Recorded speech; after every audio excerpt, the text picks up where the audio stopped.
Hello and welcome to the stream and times inappropriate greetings everybody.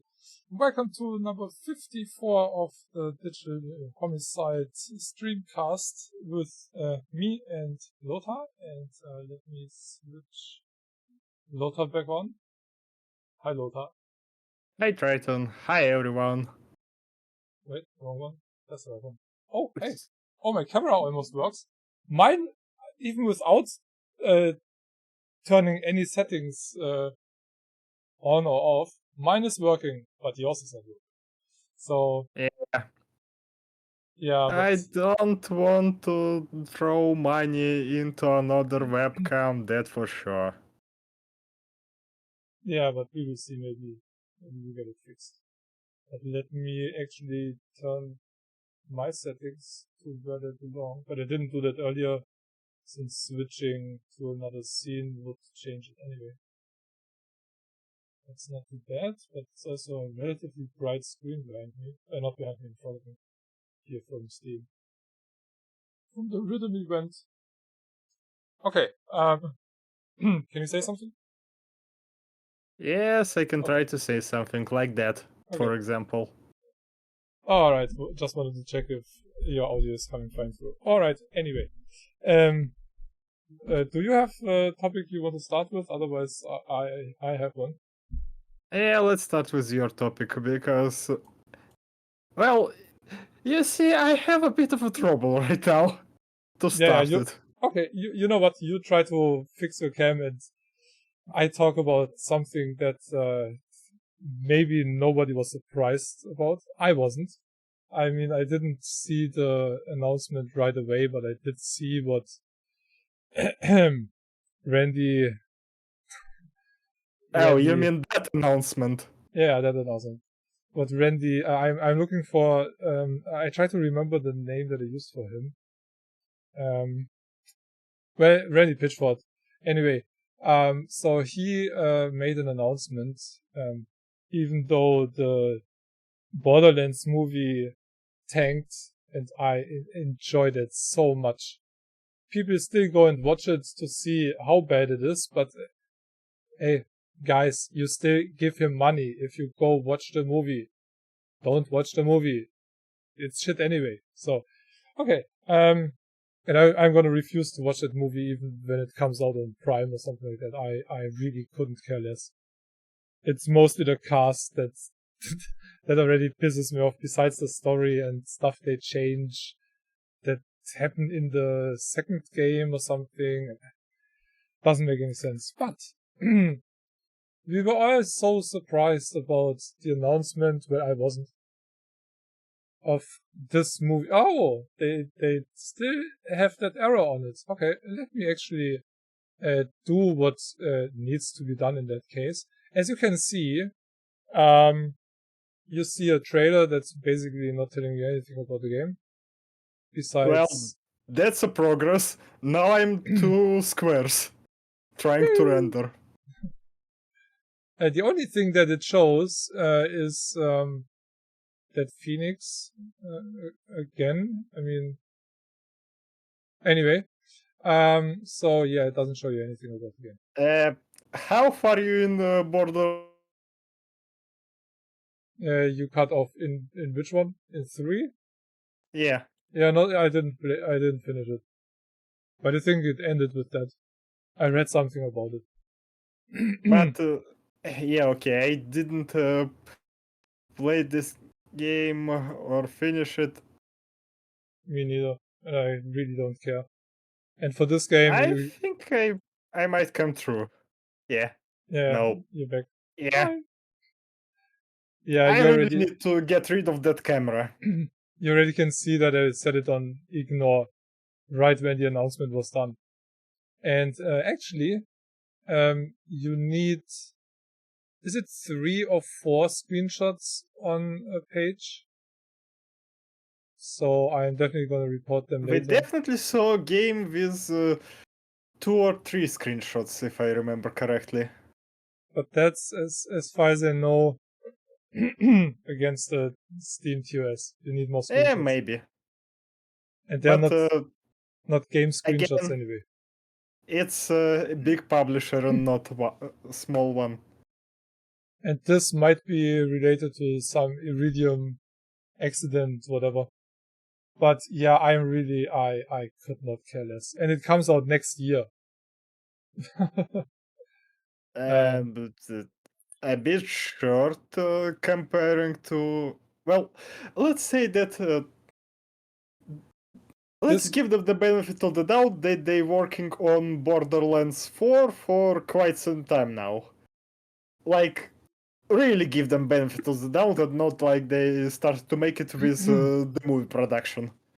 No, they were working. No, they were working before that. I mean, the last one came out March 2020. I mean, screw that camera. That's it. I'm buying a new one. Or just use your old one. Uh, Since you have a mic now and don't need the mic, 240p glory. well, it's better than spending money now if you don't really have to. You know? I mean, can always try to return to setup with using my phone as a camera.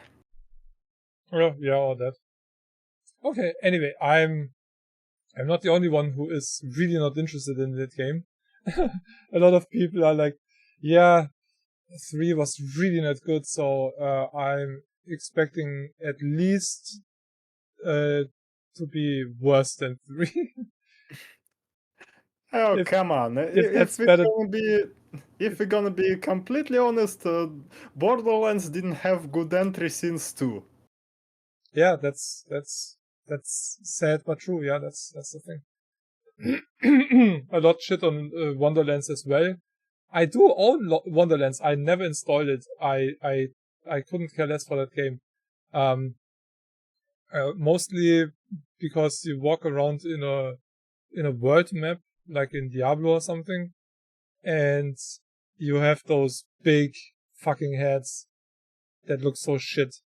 And the game itself, from what I saw in streams, is also, I mean, Dragon's Keep as a DLC was really cool. It was fun. But as a full game, just with that stuff, I mean, Borderlands is a pew pew pew game, you know, and maybe Yeah, I know. short range, with certain characters, that you have a knife or something. But, otherwise, it's a fucking shooter and not a freaking RPG. So that didn't really fit together to me, or for me. So, and the standalone Dragon's Keep was also shit. I wanted to play it again because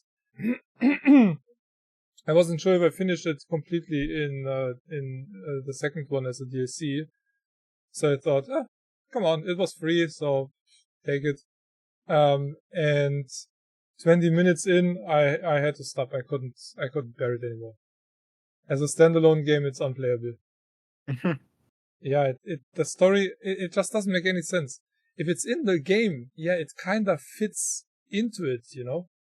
Because you met, Tina earlier and stuff, but as a game itself, you start with super low stats, and when you get to the DLC in the regular game, I went there the first time with around level 25 or so, if I remember correctly, and my ass was handed to me. I don't remember how I got with what level I got into DLC the first time, but I do remember that it was painful. Yeah, it was, and I played a lot of it in co-op too. But yeah, it was a pain in the butt. It was hardcore. So, but I already had some stuff and some knowledge, and I was in the game, and I could just do something else, come back. But with the standalone, it's really rough. Also the story, how it's introduced, it had 20 minutes and I was done. Yeah, let's shit a little bit on Borderlands because why not? Well, I'm going to tell you, I was able to buy what is it? Borderlands 3 complete with both season passes for around $20. So for that price, I think it's pretty fine-ish if we talk about doing pew pew and nothing else. Yeah, but there is Characters are basically shit, including playable characters. Yeah, there's a in which one? Which one? In which game? Do you mean? Borderlands 3. Yeah. That's the thing. The classes are all kind of meh. I don't know. None of them really appeal to me. I took the one where you have the pets that you can call. I think Well, that's I think Cyborg or something. that shorty one, the girl No, that no, actually like a soldier or no, something no, like no, no. that. What was it yours? I don't remember. I don't know how this class named in. Well, she's basically She's what? Because you one. cut out there. She's basically a soldier. Oh yeah, that female. Yeah. Yeah, okay. Yeah, where the people are complaining, there's a lesbian in the game. Did anyone play? Told me that she's a lesbian. Yeah, it's their walk bullshit when they always search for some crap. But to be Anyway, honest, I don't like most of her abilities, but that mech is priceless. That mech is my ultimate, and I like it. That mech is basically my best weapon in the game. yeah, I don't know. I'm playing this dude. Yeah, but then you're not playing the girl. Then you play whoever is that. I don't even remember who that is. Handsome Jack copy or something. No. Girl inside of that mech. This mech has a Yeah, you can mounted write it. turret. Yeah, you can write that as a co partner. Okay, yeah.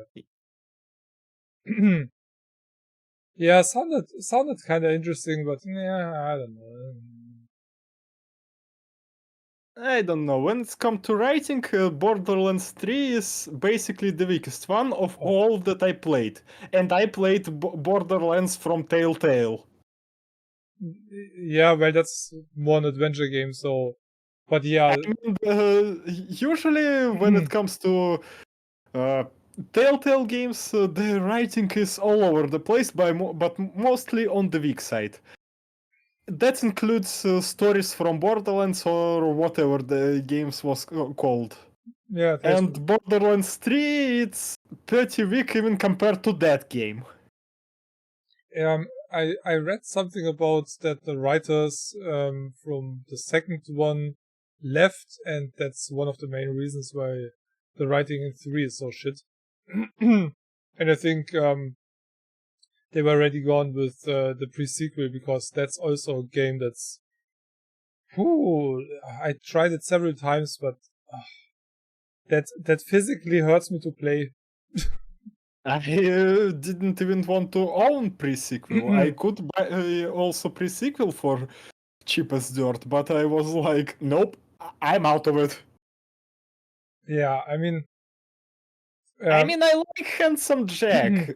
Handsome Jack in Borderlands 2 is great. Having him in pre-sequel is sort of okay. But when it comes to 3, new villains are like, they shit. Oh, there is no other words for that. They're just cringe is not even enough to.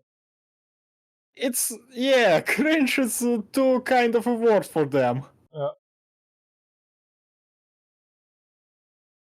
Let's see, that's kind of needy. Okay, so a lot of my Borderlands 1 time isn't counted. I played it more than once.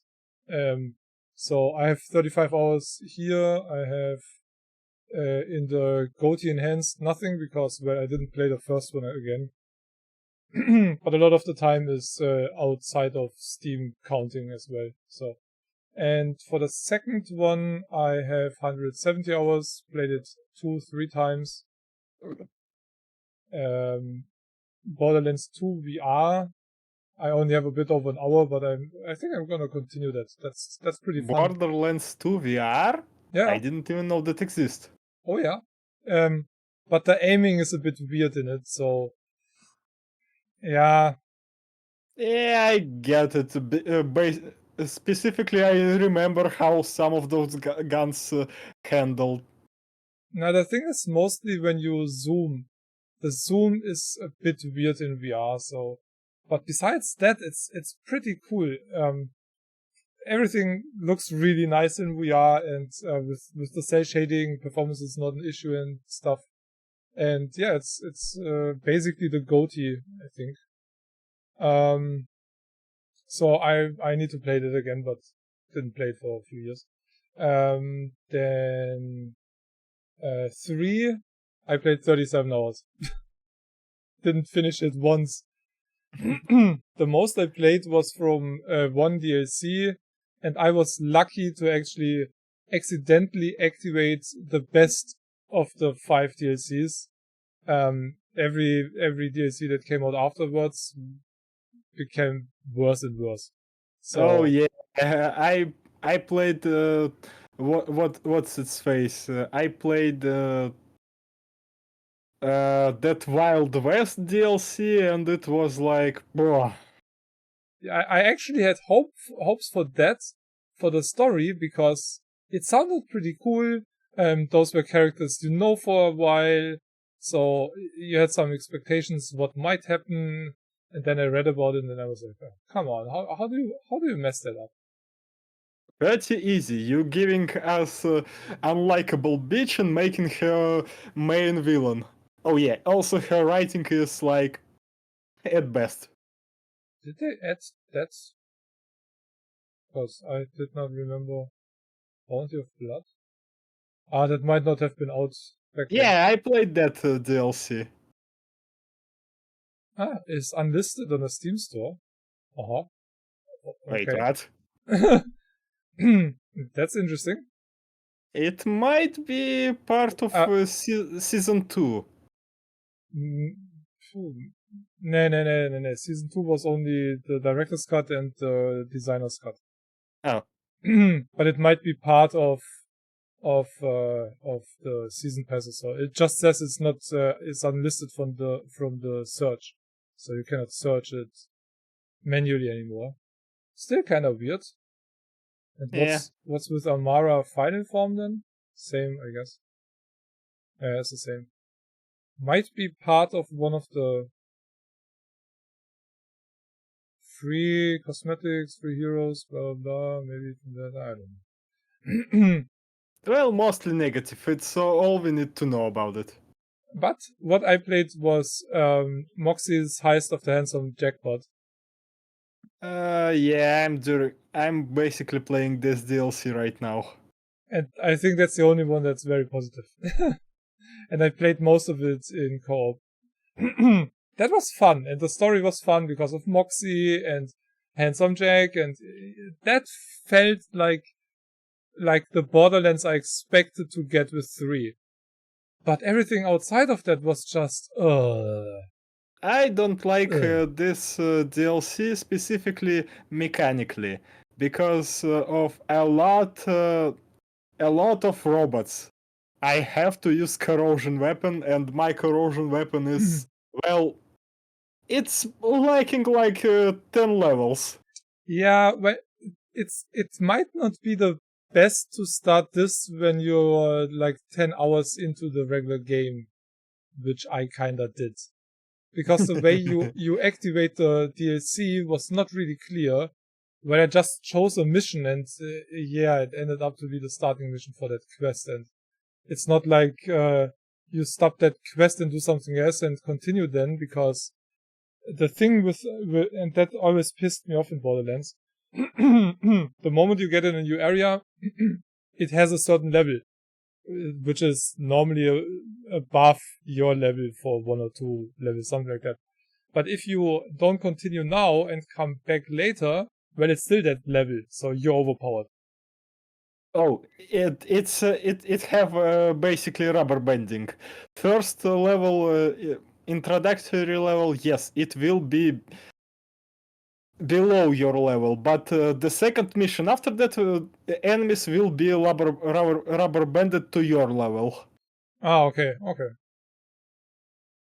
At least they learned something.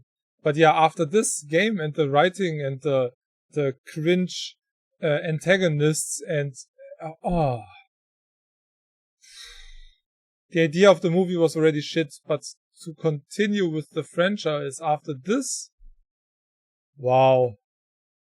I don't know, but yeah, it looks mostly that the majority is not into it or interested or expecting anything. Well, basically, it's The Witcher 4 for Borderlands franchise. Yeah, But the difference is Witcher 3 was a great game, while Borderlands pre-sequel, let's say, just not great game. Well, pre-sequel came out before 3, so it wasn't too hard to make it better than pre-sequel, but pre-sequel 6 hours, and those 6 hours are from 2 or 3 playthroughs, not playthroughs, tries. Starts. Yeah. I restarted this game 3 times or so, and I couldn't. And I could only play it for that long because I chose Claptrap, which was awesome as a class. As an idea for a class, I really loved it. But yeah, and the game like asking you 3 or 4 times if you really want to play as Claptrap. Yeah, and there are funny jokes with it, and it was the original voice actor, and you didn't have to worry about the fucking oxygen system, which is really bullshit. So that was the main reason why I took Claptrap, because I didn't want to play that mechanic. So that mechanic was completely gone for me, basically. But they kind of fired the original voice for Claptrap, and that's also something that a lot of fans really didn't like too much. Now with AI, they can just recreate it, but that might be copyright issues. We will see, but I don't really care. So if we see or not, I hope it fails, and I hope it fails enough so 2K and Gearbox have to rethink their management. Well, we have basically Borderlands pre-sequel that already damaged the brand. We have Borderlands 3 that was mediocre at best from a specific point of view and at certain perspectives. And we have an awful movie that will basically detract people from the franchise as well. Whoever knew, I don't think they will go into the games after the movie. Yeah, that's the thing. Well, I didn't watch it, but I saw the trailer, and the trailer was already shit. I mean, don't get me wrong. I might not be the biggest fan, but I do like Kevin Hart in most movies he's in. That's totally fine. But when I saw Kevin Hart as Roland, I was like, huh? What? When I learned that Claptrap is Blackjack, I was like, ooh, it's going to be a hard one. Because Blackjack either piece of shit during his performance or can nail it and save the movie. Yeah, you have to say Jack Black, because Blackjack is... I was like, huh? What are you talking about? Oh yeah, Jack Black. Freaking hell. Actually, that was when I heard about that, or when I read that was the only thing that I think was maybe a good decision. But not having the original voice is just stupid. I mean, this is just... But the thing is, without watching it, my question is, what was the target group for that movie? It cannot be the fans, because it completely shits on the games, basically, story-wise, from what I read now. It's PG-13. I mean, come on, fuck you. the game is rated mature. That means grown-ups, you assholes. And then, I don't know what his first name is. Roth, the director from most of the movie, is a bit more into gore and violence. So it was too violent for the studio directors. Well, fuck you. Did you see anything of the game? I mean, headshots is the main thing that you use in the game, and it's not like plop. No, it's like splash, and I mean, come on. Yeah, you can come to a midget with a shotgun and turn him into mash. The game intro literally shows you how violent the game is. Animals die, midgets die, and in the end, everybody dies. So, hello, and then they put another director in to film other stuff. So 2 directors worked on that movie already. Always a bad idea. And then, you have less gore. Huh? Okay, good. Then you have a cast which is really, I mean, Tiny Tina really, anyone but her. I mean, don't get me wrong. Yeah, she might be a good actress, and in the stuff that I saw her, that was fine, but I'm not sure how she performed into that movie specifically, but let's just say that Tiny Tina a bit of psycho. Yeah, but you need an actress that kind of can. Yeah, you need the person who can nail it. And one actress who looks similar type-wise would be the one that I also don't remember the name, who played Wednesday. Who played Wednesday in that show a year ago or something like that.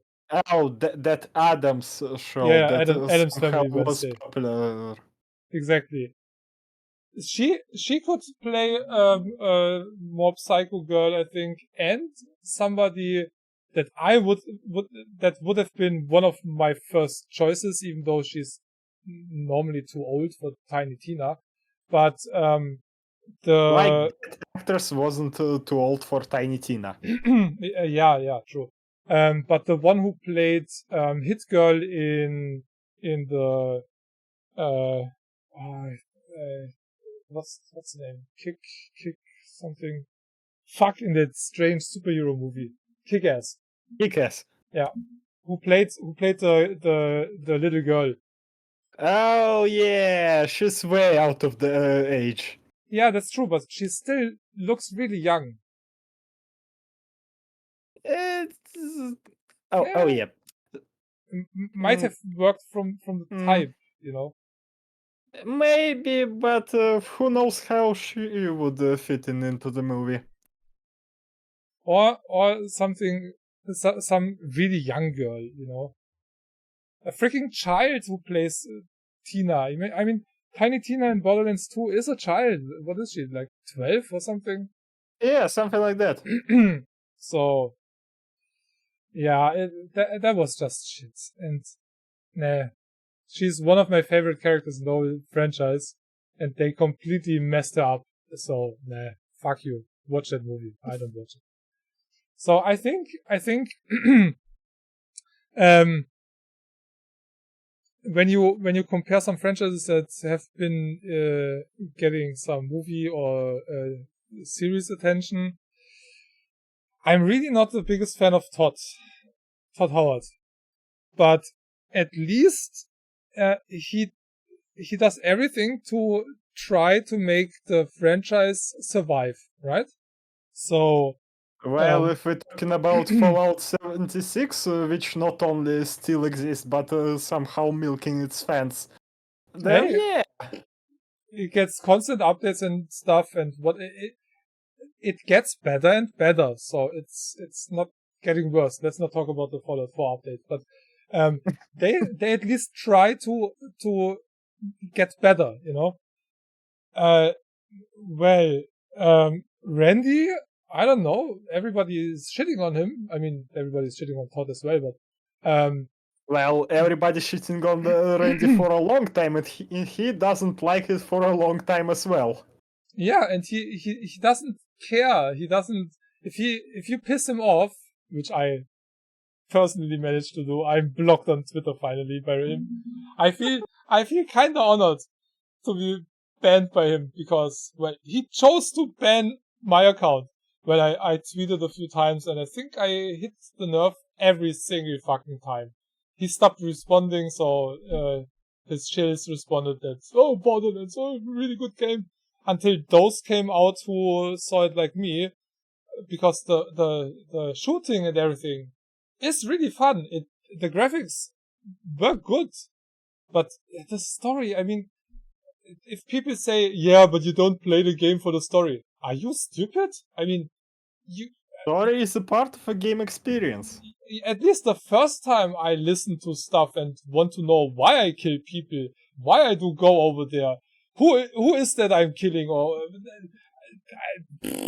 second playthrough, yeah, I don't care for the story because I heard it the first time, so I can click through and just shoot. I think people go with Call of Duty expectations, like who cares why you killing, who cares who you killing, who cares what the heck are you doing? Two words, America, freedom, go fight.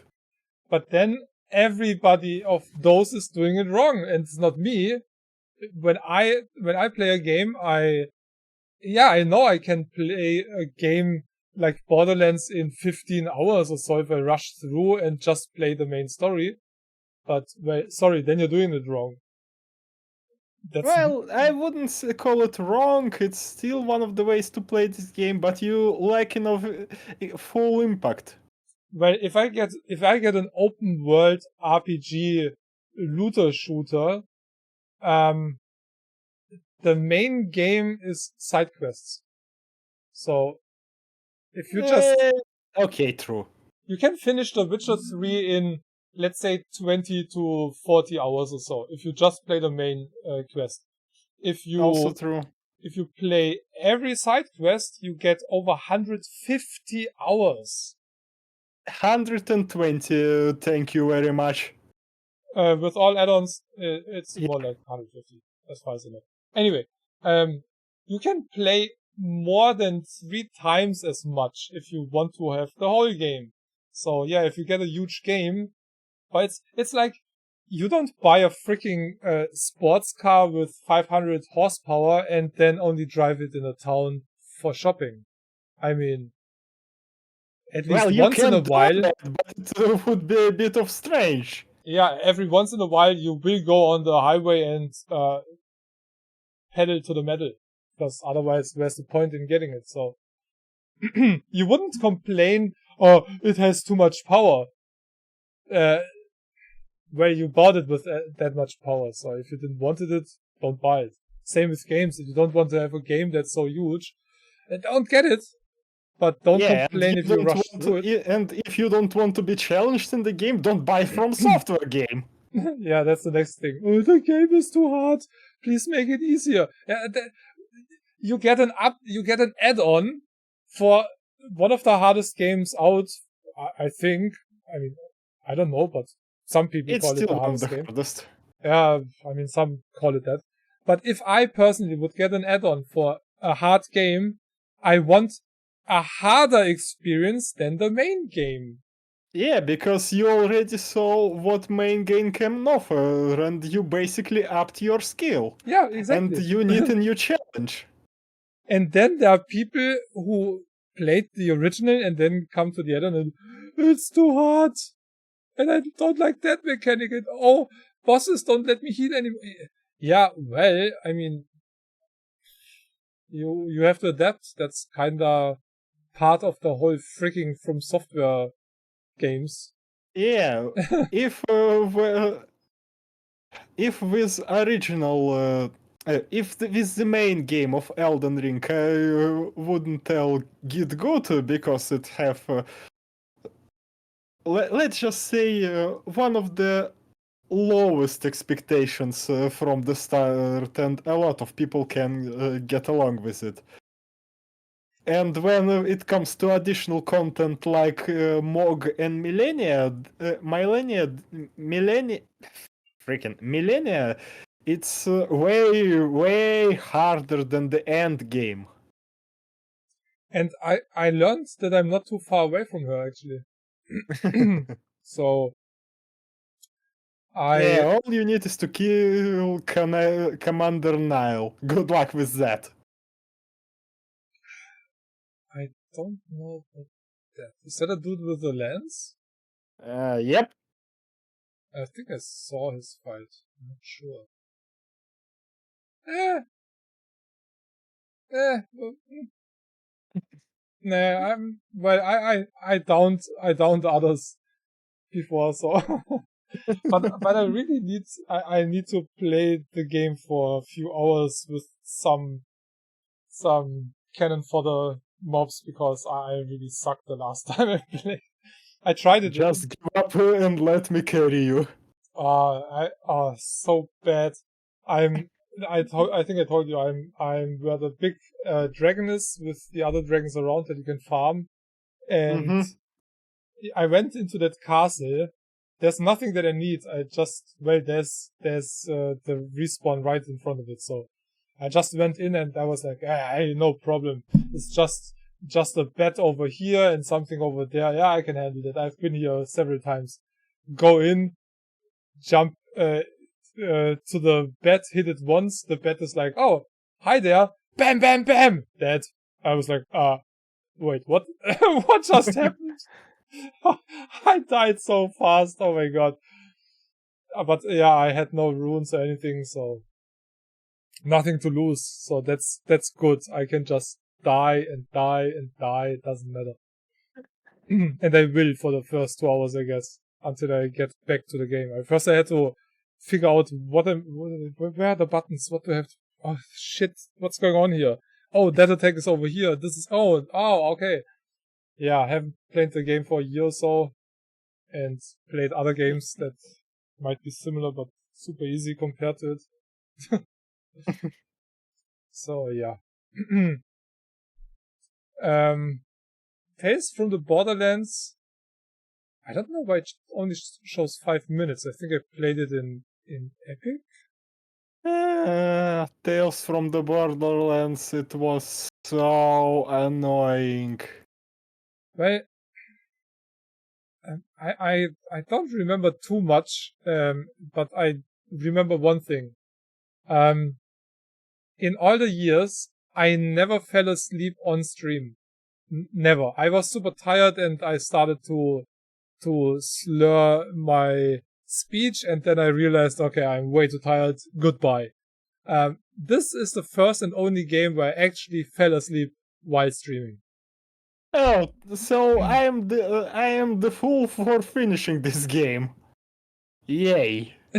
Well, I wanted to play it, and the thing is, I was pretty tired already, so, and I have a really comfy chair, and I can sleep in my office chair for hours without any issues, without having neck pain or anything. I have a headrest here and stuff. It's super comfy. I slept in that chair way too often. Anyway, there was a cutscene. The cutscene was about 5 minutes or something, 5+ minutes, and I just had to listen to that. Well, and I listened. Yeah, and I listened, and the cutscene was over, and took a moment, and then in chat, hello? I didn't snore, but you could kinda hear me breathe. So, and I think what I heard was a message in Discord on my phone or something. Omega tried to reach me and called me or something, because he realized, no, he must be gone. And I was like, I didn't snore. I just I had no camera, so that's the thing. You couldn't see me on camera. You could just, well, you heard me, and I was kinda there, but nothing happened anymore in the game. There was no gameplay anymore. Press whatever, and there was nothing. Then I woke up and I was like, oh fuck. So yeah, I'm not sure if that speaks for the quality of the game or if I was just way too It tired. does. It does. Yeah, Trust me, it does. This game is.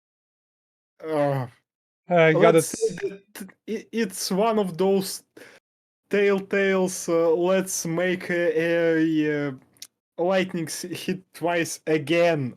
Like again, like again, like again. Fucking hell. They were milking Walking Dead formula for so long that people could realize that Walking Dead itself wasn't that good. The thing is that the question that I ask now, is that from the original Telltale? Yes. Yes, it was. Yeah? Yeah. Didn't Telltale shut down 2020 or something? I don't remember when it shut down, but it is from original Telltale. I do remember it. It came out before Walking Dead Part 2 that Telltale worked for sure. Nope. Telltale shut down, ultimately bankrupt in 2018. That explains a lot. Not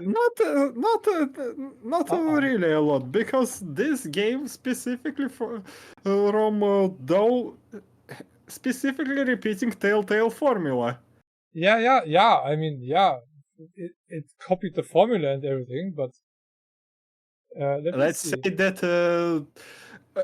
stuff that Telltale made themselves also wasn't that good. In 2018, Telltale Games This announced... game was released 2014, 2015. Tales from Borderlands. How? It says 2021 on Steam. It's re-release. Huh? No, November 25th, 2014. Oh, okay. Well, anyway, in 2018, Telltale Games announced the majority studio closure. Yeah, but then it's still not re-released from the original. And the skeleton crew remained to complete work on Minecraft story modes. While some games, like The Walking Dead, were saved, developers and employees who were laid off were reportedly given a warning or severance.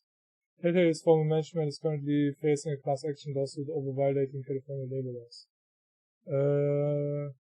There's nothing about pre-sequel in there. Borderlands was made by original Telltale. There is no question about it. Well, anyway, whatever is released now is not the original Telltale. The name was basically bought by a different company. I don't even know if they released anything besides releasing what already was released. They released, and I think that might have been the new one, because I have no idea why the old one would do that. 7 Days to Die was a Telltale release on consoles. Really? Yeah, and that's also the reason why console users have to buy 1.0 again, because that's coming from the pimps. Bullshit decision. They didn't release the console version on their own. They gave it to Telltale. Then I guess Telltale shut down, and then they took over, but they basically rip off everybody who supported them on the console. So basically, again. Telltale didn't made any games. They now publishing. Oh yeah, they released The Expanse, for example. That's from 2023. That was the last. But they didn't develop it. I don't know. It's a Telltale game. Yeah, who cares anyway? No, okay, that was just published by them. Okay. That was just published by them, and the other one coming, I saw that. Where did I see that? The Wolf Among Us Part 2 is announced. Is it still on and not cancelled? Wait, where did I see that now? Oh, wait, I saw it here. date to be announced 2024. So. Yeah, Wolf Amongst Us official trailer 2022. And that's basically kind of it. It doesn't show. Okay. Oh, Epic. Yeah, that would have been my guess, because it only says PC and not the Steam logo there. Even for PlayStation 4, why the fuck do you still release stuff for PlayStation 4? That's one way to keep yourself back.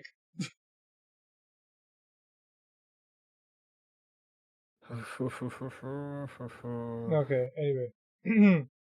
Yeah. Might We come. kind of. It's still coming soon. It wasn't released on Epic as well.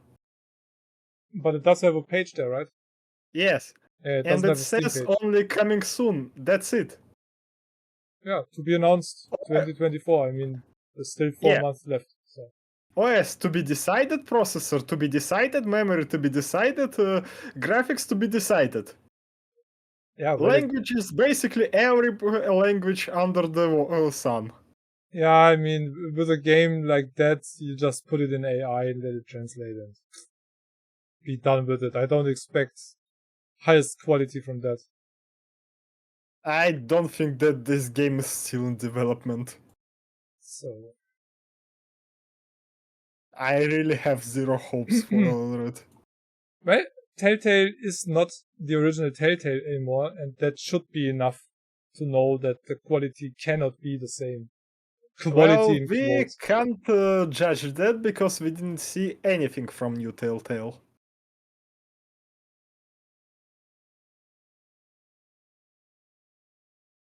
Wasn't the last Walking Dead?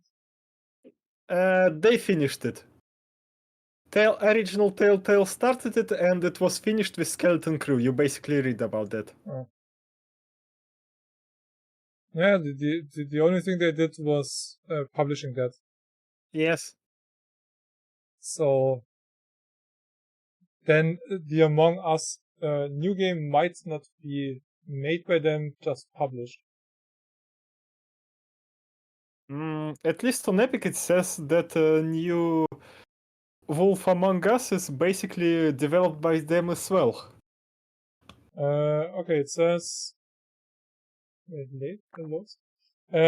late August 2019, it was reported by Polygon that Malibu-based game company LCG Entertainment purchased Telltale Games and its assets for an undisclosed amount. The new heads of Telltale Games are Jamie with no prior history to Telltale.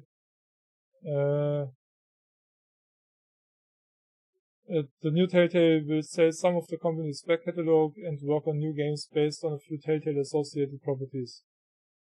Some original Telltale employees will be offered freelance roles with the potential to turn full-time. Okay, they did contract some former employees.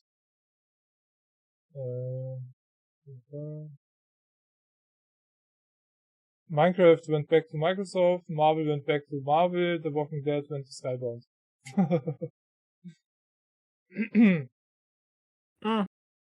So basically, game neither dead or alive.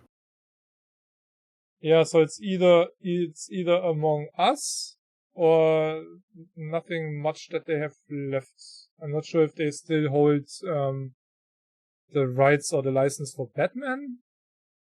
I don't know, because on their website they have basically complete collection of 2 Batman games. That's what they published, and they published it on Epic.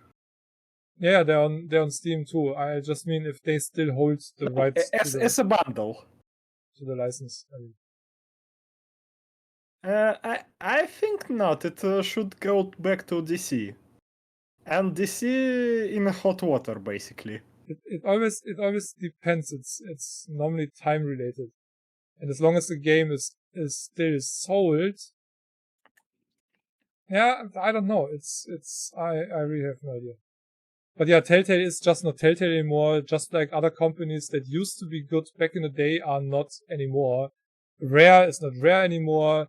Some companies still do good stuff, but they're not the same as they used to because most of the original guys are gone. Like id Software.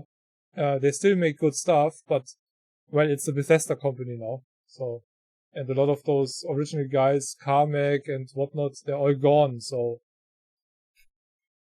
it's a matter of time. You cannot expect a company to stay the same forever. I mean, people change, times change, and Yeah, and nothing show best that people change than Blizzard. yeah, Microsoft also changed not to the better with a few decisions. They actually they promised to not change the price of Game Pass after acquiring Activision Blizzard. Guess what they did? Game Pass is more expensive now. So, and a lot more expensive actually. Yeah, I guess it might be related to shareholders.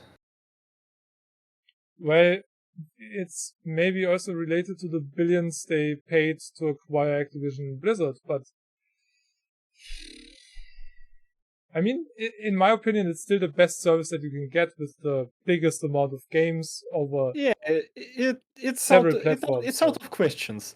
Unlike PlayStation service, it's working worldwide, and unlike well, basically Electronic Arts and Ubisoft services, it have more than Ubi and EA games. Yeah, definitely. Either of those. The only service that comes maybe close, and also just because of the price, is the base subscription for EA Play, because that's like $3 or something like that. But it highly depends if the games that you want to play are in that subscription. Game Pass, the cheapest used to be $9, is $12 now, I think. And the most expensive 17 or so. But that's also the price that you pay for Ubisoft. And Ubisoft, in my opinion, is the worst price of all of them, because the catalog is quite limited. It depends, again, on the games that you want to play. And if you want to save money on, let's say, Avatar, 70 euros, or the new Star Wars game, and then it also depends, they also have a cheaper and a more expensive subscription, so normally the high quality titles are in the higher subscription. Game Pass is the only subscription service where you don't have that difference. The only thing that that the difference in Game Pass Ultimate is that you can stream games, and you don't have to play them on your system, for example, or on the console. That's really good. That works absolutely fine. Everything like that. And with Ultimate, well, you get all the base subscription for EA and Ubisoft as well. Yeah, for me, basically, Microsoft should do that. Xbox discs should play on PCs, as well as make smart delivery Xbox and PC for all titles. Well, the thing is that when you have Ultimate, you can play console games on your PC. But you need Ultimate for that. Then it works. You can play them with 1080p. So Thing is, I have several Xbox discs that work only on Xbox, for obvious reasons. Again, everything that well, not everything, but some titles you cannot play all titles through cloud. But a lot of titles that I have in my account, I can play through cloud on PC. You don't even need a disc. Times of discs is over. The disc is dead. Tell it to countries with bad internet. Yeah, but these days a disc doesn't even contain the full game anymore. Yeah. I don't think that there's one game out in retail that you can play from the disc. I don't think that's working. Besides, most games need internet anyway. So, the times... Yeah, and some games requires online connections just because. Yeah, for no reason, single-player games. Okay, in case of consoles, you have your achievements, you have your game score, and that shit, okay, that needs to be checked with the server, but not the whole time. But the times of offline consoles, if you don't have a Switch, there is absolutely no console that you can play offline. Nada. Not one. I don't think it works with the Steam Deck either.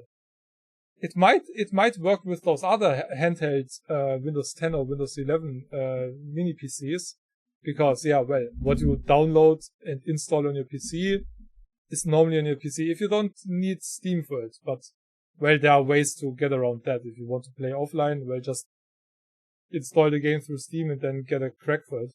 Then you don't need online anymore. But I think the only console that you can really call a fully functional console is the Switch. It still also has online and stuff, but a Switch, you have a cartridge, you put the cartridge in, you start the Switch, you start the game, you play the game. That's it. That's how a console needs to work. Yeah, that's for sure.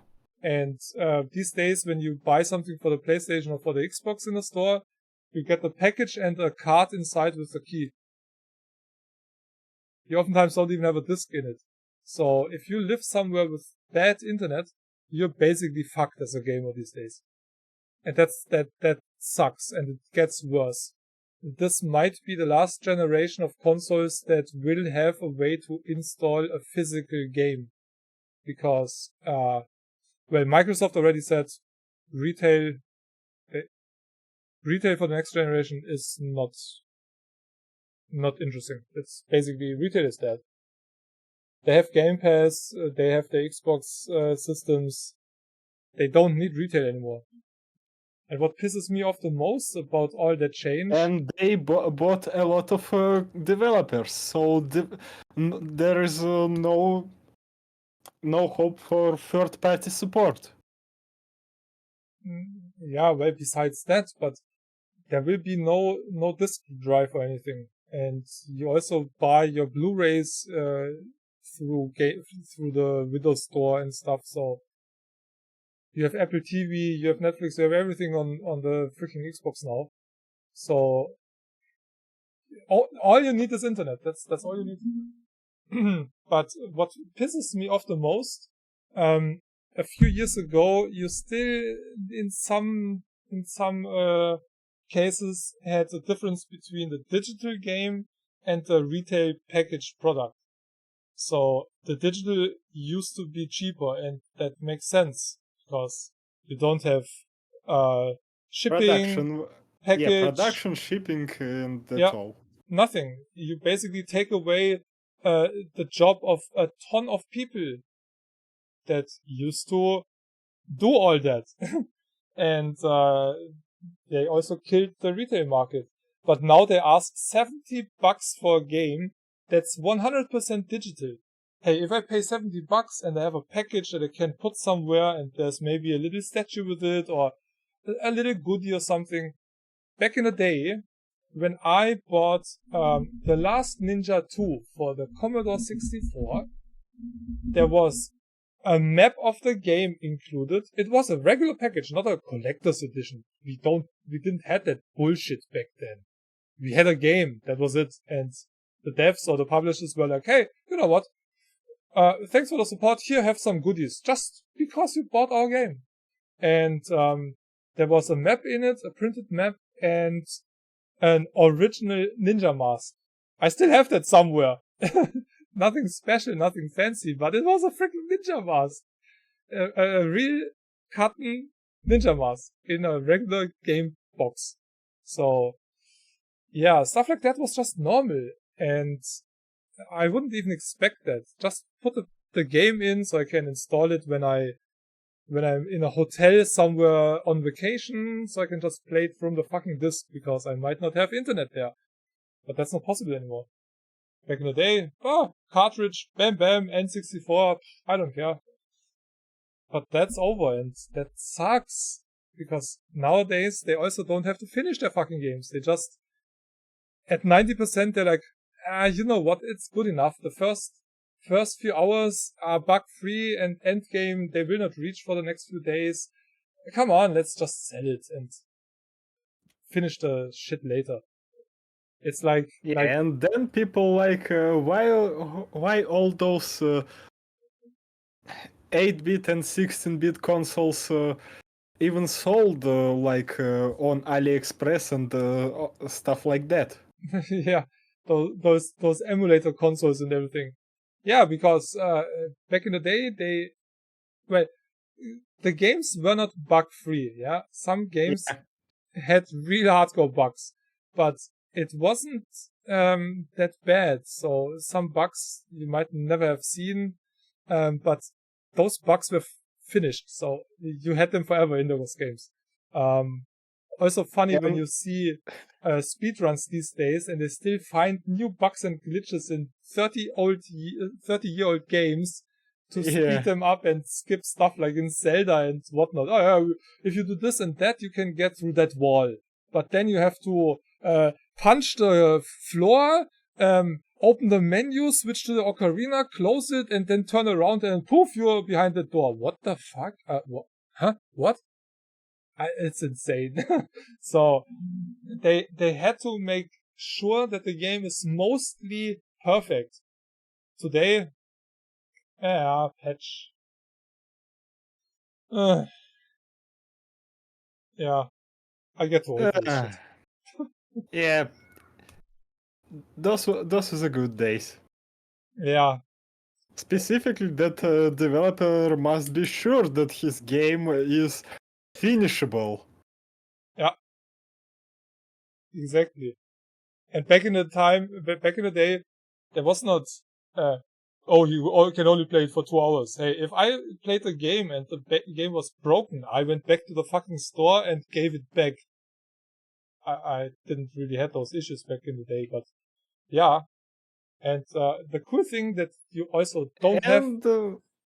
And that's basically the reason why emulators not only exist, but continue to develop. Like PlayStation 1 emulators on PC, they're working fine, but on all those portable 9999 games in one, they still have a lot of hiccups. There's need a lot of trickery to make those emulators work. And sometimes it comes to specific ROMs. Yeah, but those are very questionable devices because they have not one fucking license for the games they put on. So if you get one of those, who cares? I'm not going to pay Nintendo for Super Mario Bros. Yeah, but they paid for like years ago. Yeah, but the thing is, if you get a real emulator device with no games on it, it's a good device that will work with all games.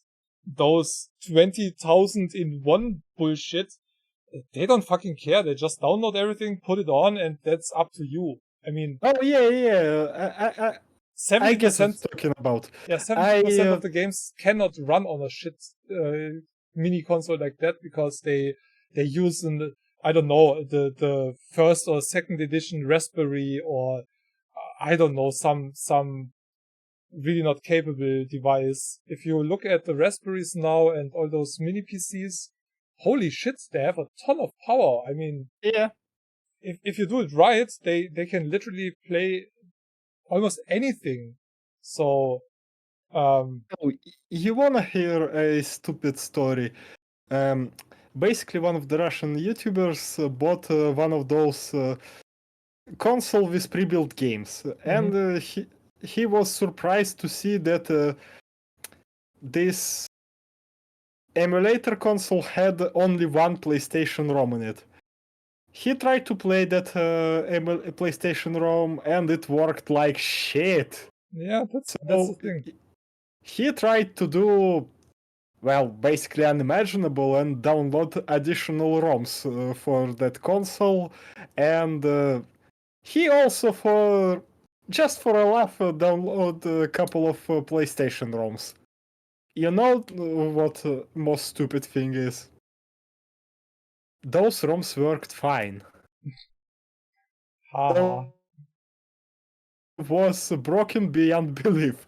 But additional ROMs, and not from early days of PlayStation. It's like from the middle of life and closer to the end of the life of PlayStation 1. It played not without hiccups, specifically not without shadows acting up, but still, it was much more playable than pre-build ROM. Yeah, that's more than just sad. What is? I have some insect flying around here. Damn it. Okay. Yeah. Yeah, but again, those cheap devices, they're just bullshit. I mean, there are some devices out, they cost like 50 or 60 bucks. They're good. So, and they work. They look like a Game Boy and nice display and everything. I will get one of those one day for those old games. But also, it's not like, okay, I cannot show you, but it's not like I don't have an original N64, not N64, 3DS right next to me, for example, or a DSi somewhere below, and I do have all the original consoles. It's not like I don't have them, but with an emulator, it's just more practical than putting all the cartridges in. So Just pretend that I show right now PlayStation Portable. yeah, okay. Yeah, okay, cool, yeah, nice. Yeah. So yeah, I need to find a proper charger for that thing, but it still works. And I downloaded the software that allows me to play ROMs from this long time ago. I still have original UMD discs. Shit, that was a big freaking move from Sony to get even to this format. That was a pretty good format, actually. It was. The weird thing is, Sony introduced several really nice, memory ways to save games or whatever.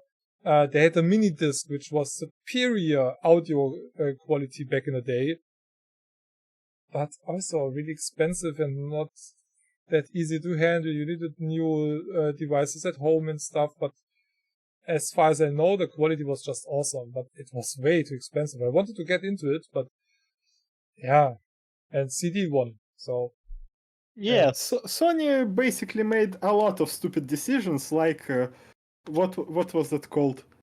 Memory Stick Pro, for example. That Sony format of flash cards.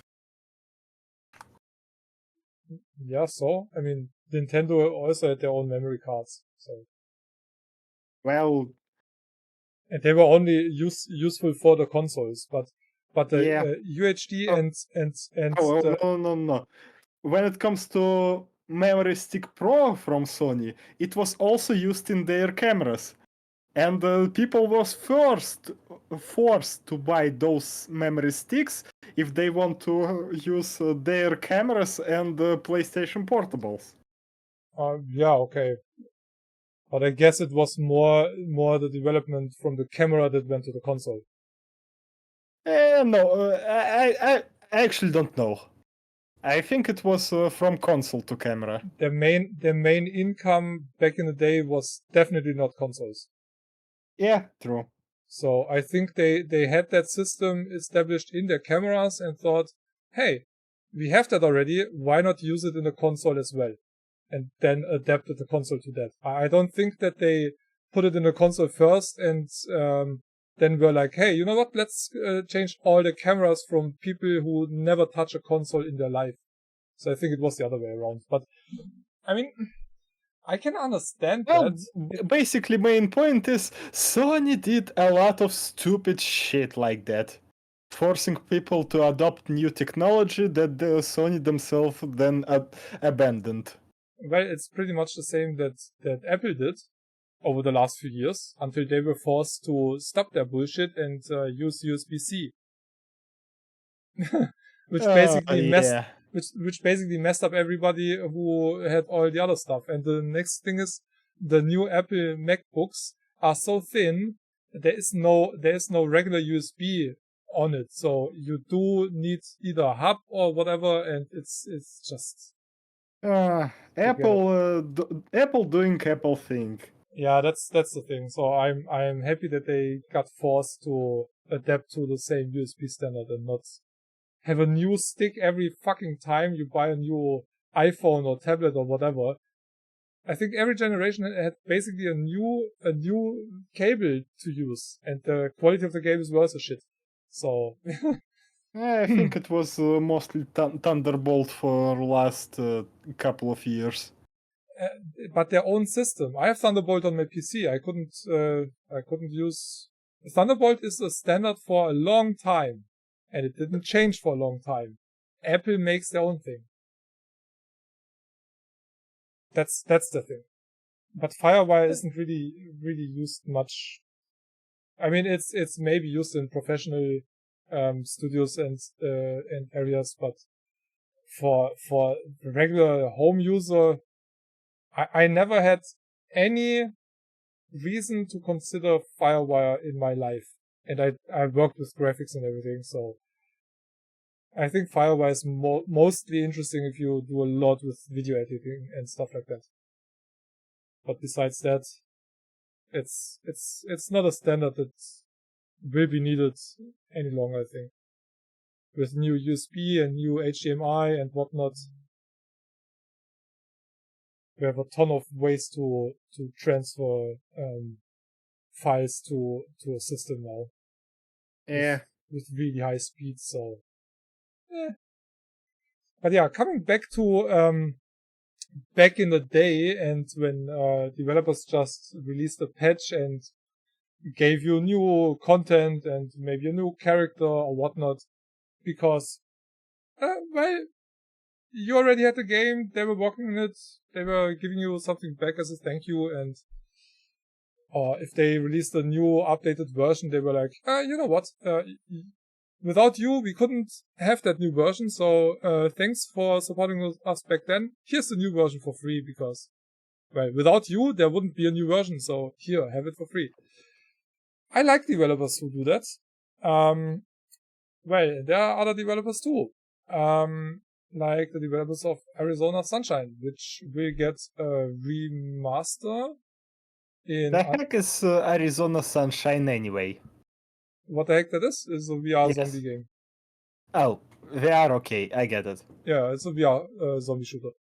And as far as I know, not the worst. But it's out for a long time, so having a remaster for that totally makes sense, because 2016 was the early times of VR games, and you can see that in this game, even though it looks still better than some newer games. A remaster of that game does make sense. I do get it, because technology in VR changed a lot over the last 8 years. So I completely get it and support it. If you're clever and you want to get a new game, buy the old game now for $6, because then you can get the upgrades cheaper. But the upgrade will cost around $10. So, yeah.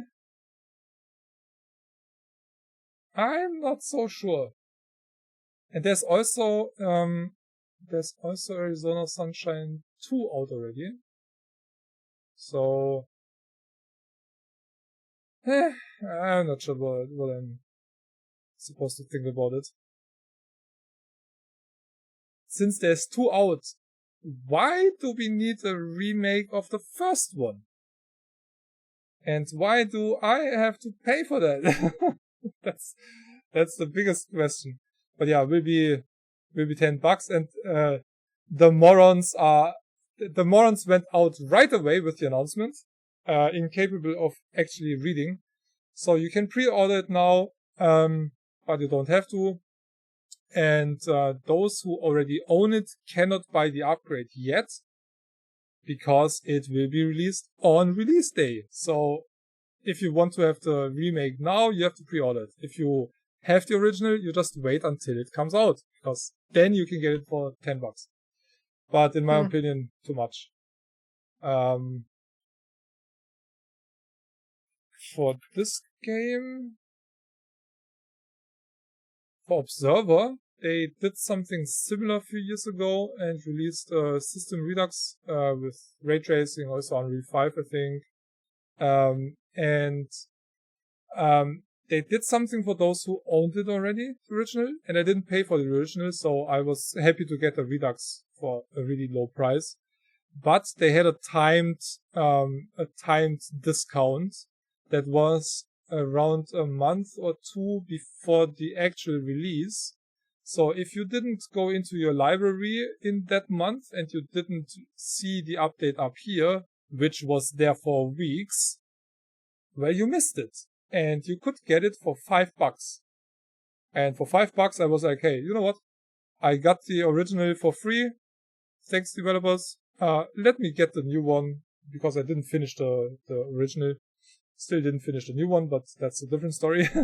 And I was happy with the $5. And then when they released it, they had a 20 or 30% discount for owners.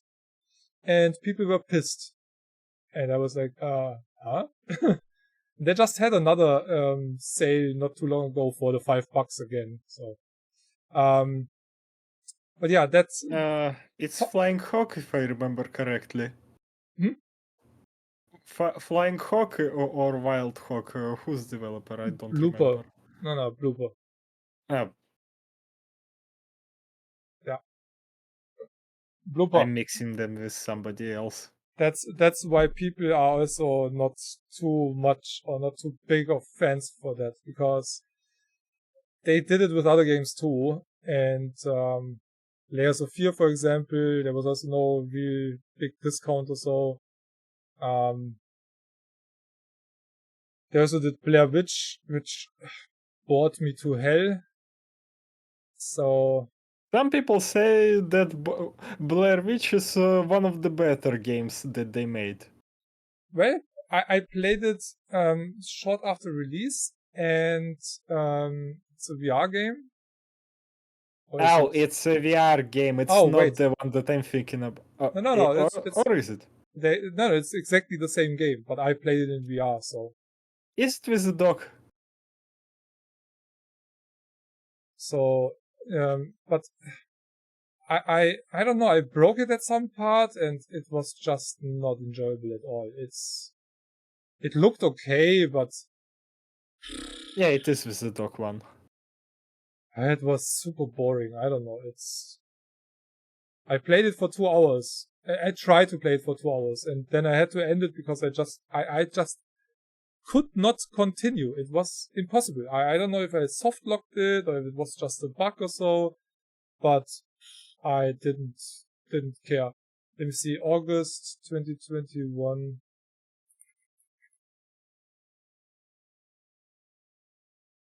Yeah, they played it in September, so short after release. And it was still broken, so.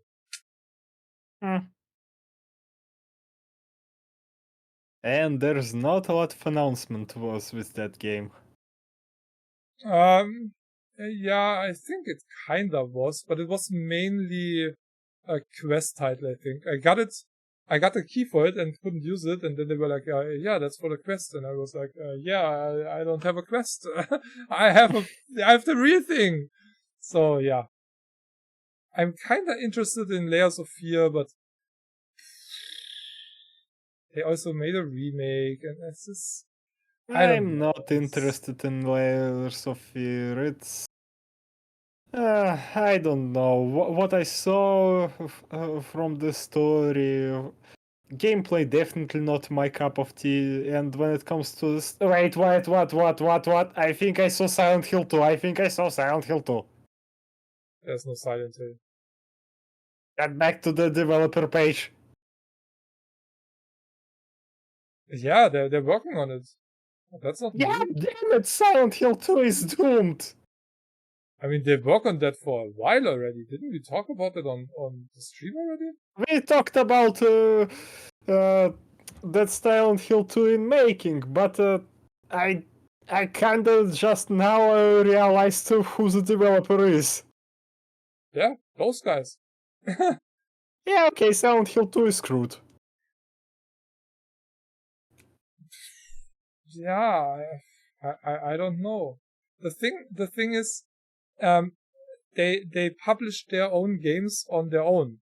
This time they have Konami above them, so And Konami is yeah, Konami. yeah, we know, but still, it's not. They have to obey to a few things that they say. So if they don't think the quality is good enough, they will not let it out. If it will We're be talking about Konami. Last 5 Silent Hill games, I'm including that from PlayStation Vita as well, or it was for 3DS. I don't remember. Last 5 Silent Hill games wasn't like. Let's say that they wasn't good, and the last Silent Hill property they released was some shitty TV drama or something like that. yeah, so they cannot make it any worse. So they can only make a better game than the last few, right? So If you say it like that, yes. But if you're going to look at original 3 Silent Hills, and if you stretch it like to the room as well, so yeah, at best it might be as good as Room. yeah, but yeah, still, if you have 5 games and only 1 or 2 were good, it doesn't really matter who makes the next one. They only can make it better. You have 9 games, and the first 3 are good.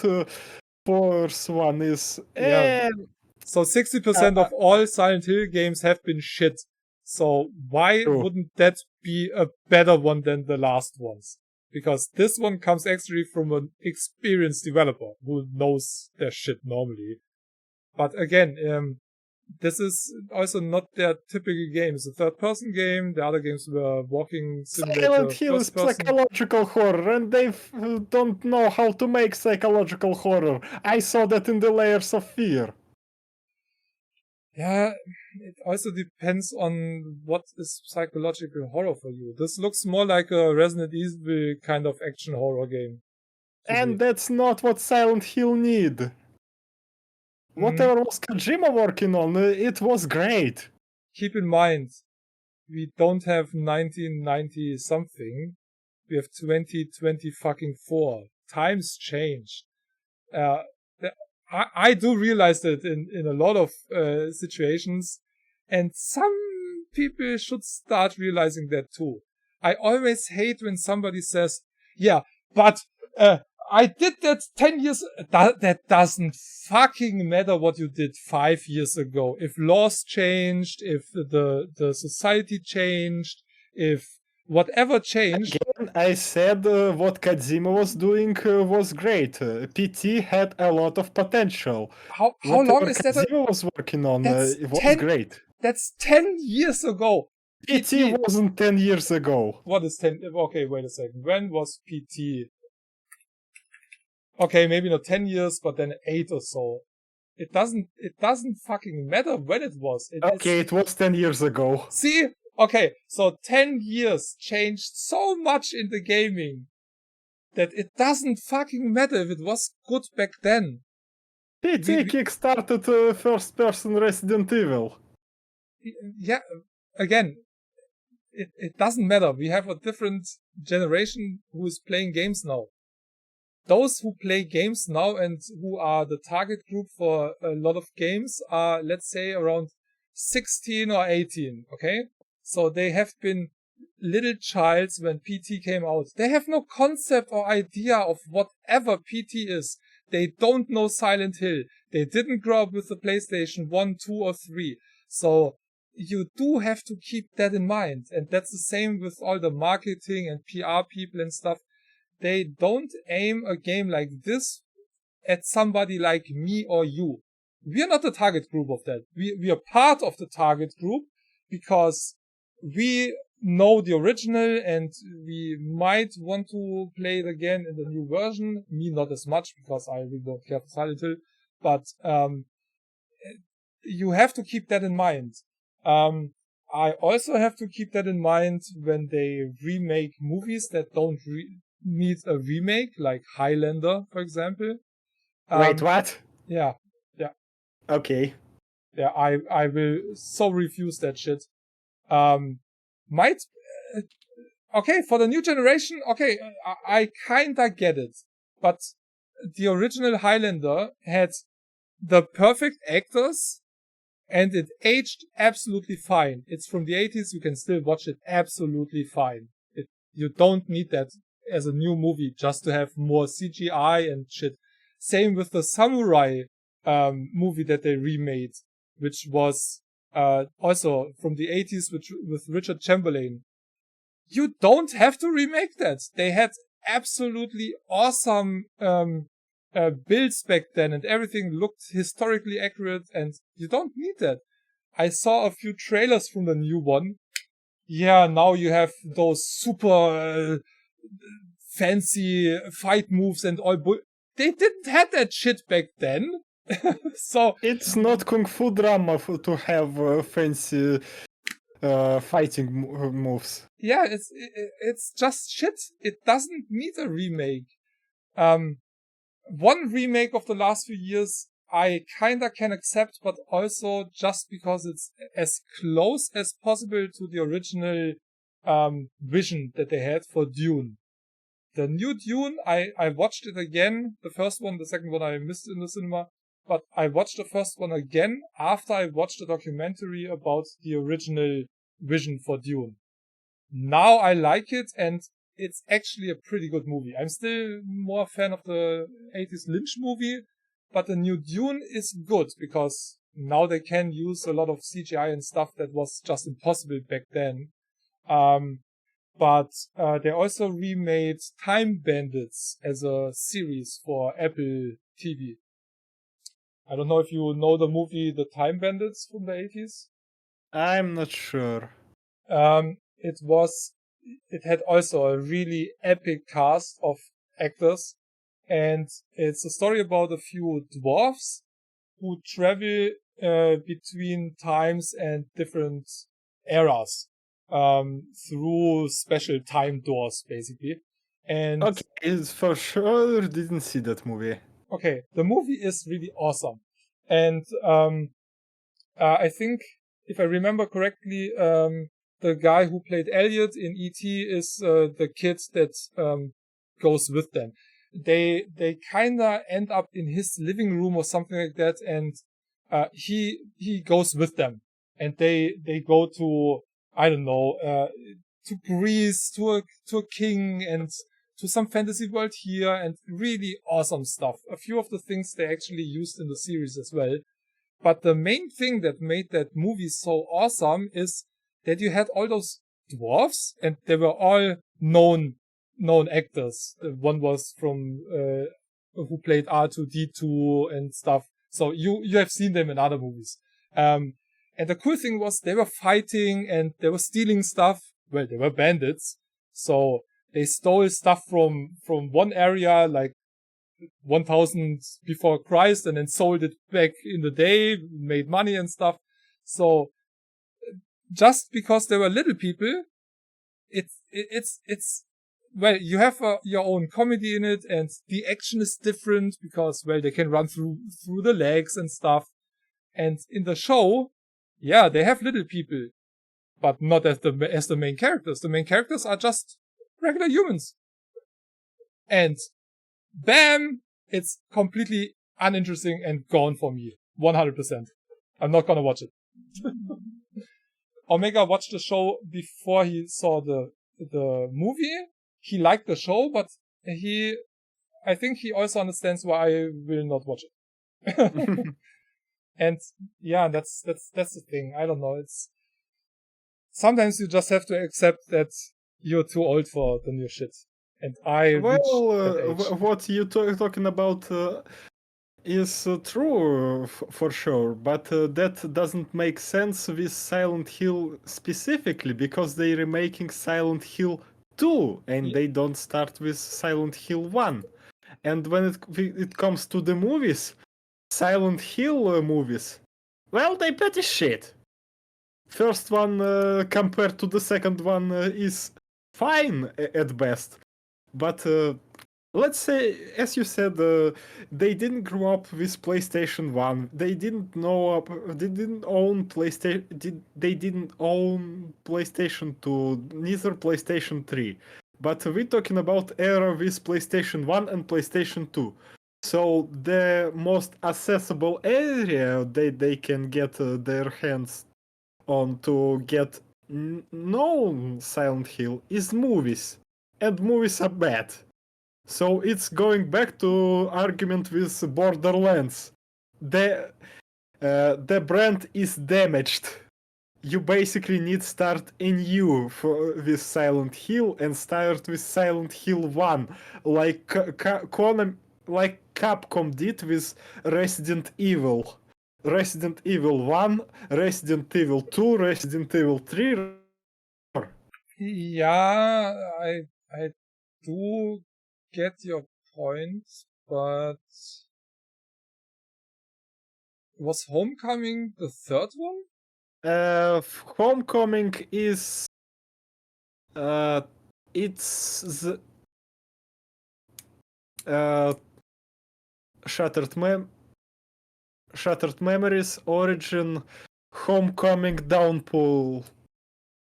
Yeah, Homecoming is the third one. Okay. See, I know that even though I don't know the series really. But yeah, I cannot even see it in Germany. That's interesting. Don't they have that? I think I gifted it to you. Yeah, I just wanted to say, I think they have that. Yeah, I have that. So, why the fuck? That's so weird. Yeah, but I think that's the reason because I couldn't get it or so. But yeah, that's yeah. I don't know why they don't remake the first one. No idea. Maybe the second one works on its own story-wise. Yes. When it comes to story-wise, Silent Hill 2 is the story inside of itself. It's not like Silent Hill 4, the room when you must know what Silent Hill is to get full picture with that thing. But Silent Hill 4 also the story inside of itself. When it comes to Silent Hill 1, it's a lot of experimental shit that basically was thrown at the wall to see what's stick. And basically most of it stick. Yeah, and but Silent I think that might be the reason that they just want Roughing the Diamond. Yeah, I think they just want to go with a more smooth experience. And that's maybe Silent Hill 2 is like basically if you ask people about Silent Hill what they know about it, it's basically Silent Hill 2. yeah, That's so, it. Yeah, that's the reason why they took that, I think. And again, if we're going into the movies, Silent Hill 2 by the movie is Silent Hill 3. Yeah, I think I watched one of them, but I don't really remember, so. Silent Hill is a mess. One remake or, yeah, I guess you can call it a remake, that I actually didn't watch, but I'm kinda intrigued, is Hellraiser. Oh yeah, it was remade. Yeah, it was remade and Pinhead was a female. And people were like, oh, Pinhead is a female. Hey, it's a fucking horror fantasy character. It doesn't matter. Cenobites not even gendered. They're angels. Besides that, I didn't even know. But it's a freaking horror character. Does it matter who kills you? If it's a guy with nails in his freaking head or a female? Does it really matter? All that matters that movie is supposed to be fine, at least. Yeah, but I mean, yeah. I think it worked better in that case.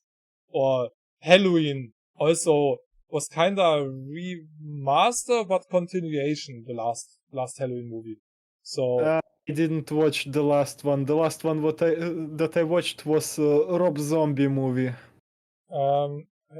we watched one, but I think I'm not sure if that was the actual last one. I don't know. It's After Rob Zombie, I didn't want to watch Silent Hill H2O. it's I don't know. Oh wait, is that?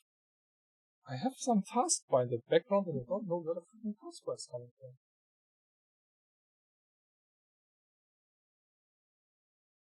Is that you? Ah! Oh, okay. I changed the video the wrong way. Ah, okay. There we go. Okay, now it's I know. Ah, still not. What the heck? So that was right earlier. Huh. Thought it was scaled wrong. No, the scaling doesn't fit really. It's semi-fine. I see it at the head of the woman in the background. Yeah, I see. That's why I said it's semi-fine. Yeah. I'm picky when it comes to that, and I see shit like that. Hey, Oh, tell well. me now that I have to work with pictures for goods. So yeah, I know when it's come to scaling, you should be as perfect as possible. Scaling, and I can see if something is centered or not by 1 or 2 pixels. So yeah, I think I have a pretty good eye for detail. It makes it really hard with the monitor that I use here because it's slightly tilted, and there's dust on it. So if I want to see it correctly, I have to look like this because I have to be above 90 degrees to see it correctly. If you look at it from the bottom, which you normally not do on a monitor, yeah, it gets darker. So it's sometimes a bit hard to see if I hit a hit a line everywhere, right? So, but that's only on that PC. About details, I saw a job offer. They were looking for proofreaders for several languages that I don't speak. German and English was not included. And I was like, okay, I'm gonna stream the game. Let's see if I can find typos in English. And guess what? Yes! Yeah, I found at least 3 in 3 hours. So, I told him, hey, if you want me to take care of that, write me. They forwarded it to the developers and they get back to me with the response. I'm bad when it comes to finding grammatical errors within words. Well, So yeah. grammar is a different thing, but when it comes to writing words, grammar is really different thing for me. But words, yeah, if I know a word, I see directly if it's right or wrong. And what's so insane for me sometimes, I sometimes don't even have to read the paragraph and still see just by looking at it that there's a word wrong or something. This is insane. It's hard to explain, but might come from my creative work life, doing logos and layouts and a lot of desktop publishing and stuff like that, working with text. So maybe that's one of the reasons I see it so fast. So We wandered a long way from Borderlands. well, we didn't have any topic anyway, so True. so what was it you wanted to talk about since your camera is working now? Since you fixed that. I'm about to break this camera at the wall. So if you hear loud noise, the cam is gone. Just make sure your dog is not anywhere near. No, he's in a different room. Okay, good. So I don't know. I mostly came with whatever you talking about, and I think I was kind of fine with it. And when it comes to, well, I just now figured out that what was that? Uh, New Dying Light is in development. Huh? Yeah, New Dying Light game is in development. Oh yeah, something I wanted to do actually as well today. Since that is live at the moment, Gamescom. They announced a lot of games at Gamescom, and some games, as you can see, are already on my wishlist. Some have been Wait, announced why before. Persona 3 in it? I don't know. Because Persona 3 released already. Why the heck is there? I guess they announced something about it. Episode 8 is release date announced, so... Oh yeah. Was... Freaking hell. They still didn't release FES. Fuck you, Sega. I'm still pissed that I must pay $30 to get a full package of Persona 3. 35. Something that I own way back there on that freaking shelf. Oh, it's already mostly negative. Yeah. Deserved. $35 to get the end of your game is just fucked up. It's just there's no way to justify that. Absolutely no. Yeah, and we already had Aegis we already had FES cut out from PlayStation 3 Portable. Yeah, this reminds me so much of Borderlands. So we kinda closed the circle. This should have been free for those who own the digital premium edition of the game. That's exactly my thoughts about everybody who was stupid as me and thought, let's get Borderlands on release day for 50% off. That alone was not just a red flag and a billion alarm lights going off. I was as stupid as well and I bought it. If a AAA title is sold for 50% off on day one, it cannot be good. There is absolutely no way, and it was shit. On release, it was just shit. And yeah, and I thought, let's buy, I think I bought that actually. Was it the Ultimate? No, right. I bought the Super Deluxe Edition. Back in the day, you had the Collector's Edition, you had a Deluxe Edition, and that was it. And yeah, and I bought Ultimate. Yeah, and they introduced a Super Deluxe Edition. That must be more than Deluxe, right? And must be everything. Yeah, fuck you, and then they come around with the Ultimate Edition. That fact alone, and I could get it for, oh my god, really, if the game would be good, I would buy that right away. $5.50 to get both season passes they cut out and all the other stuff. If the game would be any good, I would just buy it right now. That's just an epic price. Same for this. $11 for me to get everything that I'm missing is just insane. And I really should do that, but that's weird. There's a lot of stuff you're missing. Yeah, the thing is, I do have that. So, no, wait, no, that was also another update. Yeah, to get more levels. Yeah, okay, another paid upgrade shit. Yeah, I would get a lot of stuff. What I don't understand is, it says Season Pass 2 free. Why does it say free here? But when I click on it, it says $30. The Season Pass 2 costs $30. That should be... It should be free for everybody who bought the Super Deluxe, and that's the main reason why I'm so pissed about those fucking assholes.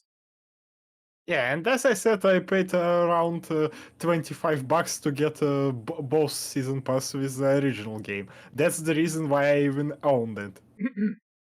Yeah, I thought, yeah, you get a season pass, like back in the day, you get your 4 or 5 add-ons, and it's fine.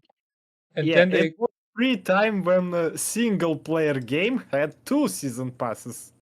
Yeah, I mean, that is obviously 100% content that they couldn't finish back in Epic Day.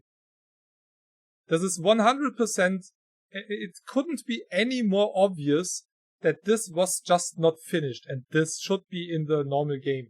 This should have been a free upgrade for everybody who bought the game on release, without any question. It's the same with Cyberpunk and their $30 add-on. Might be good, might be one of the best add-ons ever made. I don't fucking care. I paid the game on release day. I kept it. I played it for over 200 hours. You mean that DLC, story DLC? Yeah. I forgot about it already. I don't even remember the name. Phantom Liberty. Yeah. I wanted to buy this DLC, but when it comes to buying keys for GOG, it's practically hard to do that. And because of that, I looked at basically buying the full package in EU for Steam, but it would be much more expensive than what I paid for original game. That's a joke. Yeah, that's why I've decided that I'm not going to even pay for Phantom Liberty. Yeah, okay, I just realized why Tiny Tina is so shit in the movie. Because they fully based her on Borderlands 3.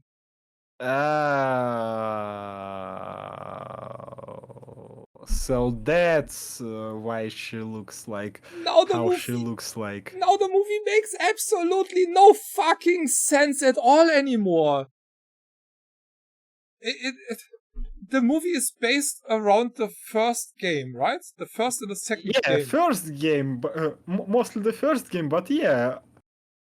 They used to cast from first game at least one guy from the second game.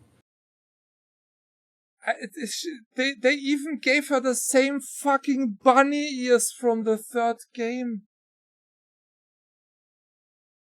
Oh my god. She looks the same.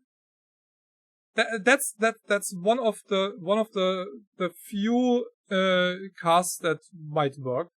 Oh, about Borderlands 3. When you're opening up the game right now, after fresh install, you have a full banner saying you must go and watch the movie. Obviously. Okay, wait. So how much playtime do you have in Borderlands 3? I think around 17 hours or 18, something like that. Because 19. Seriously, there is no way or reason for me or motivation to play this game alone. The only reason to play this would be if we co-op it. Yeah, I'm fine with that. I'm in the middle of a Handsome Jack heist, and when it comes to story mission, I just meet Maya, and I was told to return back to Atlas Corporation. I really don't remember anything about that anymore. Okay, fair enough. I just know that I played, I think maybe halfway through the Moxie Handsome Jack thingy. So yeah, we might actually co-op that eventually.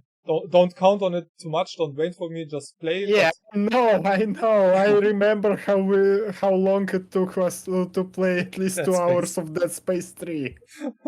Yeah, that was also. It's also not a game that is too high on the quality list. So yeah, and you used to think about this game much better before you played it. Yeah, and maybe we should find a co-op game that's actually good and fun to play. We have to think about that maybe. We tried to play Monster Hunter. But yeah, that's that still explains so much about the movie. Oh my god, this We always could go with what's the name of it? I don't I know. think Divinity. Do you have I don't. do you have RoboQuest actually? Yes. Because I want to play more of RoboQuest, and it just got a Dead Cells update as well. We can do that.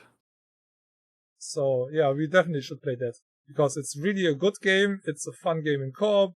So yeah, and it I doesn't think matter. with remote play we can play Baldur's Gate. You own it, right? Yes. That could actually be funny. Yeah, remote play works. Yeah, that could actually be funny because you can do a lot of stupid shit in that game. That's the main reason why I want to play this game. I read a report about somebody who played the game without any attacks or stuff like that. Made his own challenge to not actively fight or something like that, and it's weird how strange you can play that game. I don't think that it's that much strange than Divinity Original Sin 1, when you basically have two players throwing Maybe. the dice and who's going to get better number, then it's decision time for that player. Yeah, maybe I didn't play it, so I couldn't judge. Fair. But yeah, we could try Baldur's Gate 3.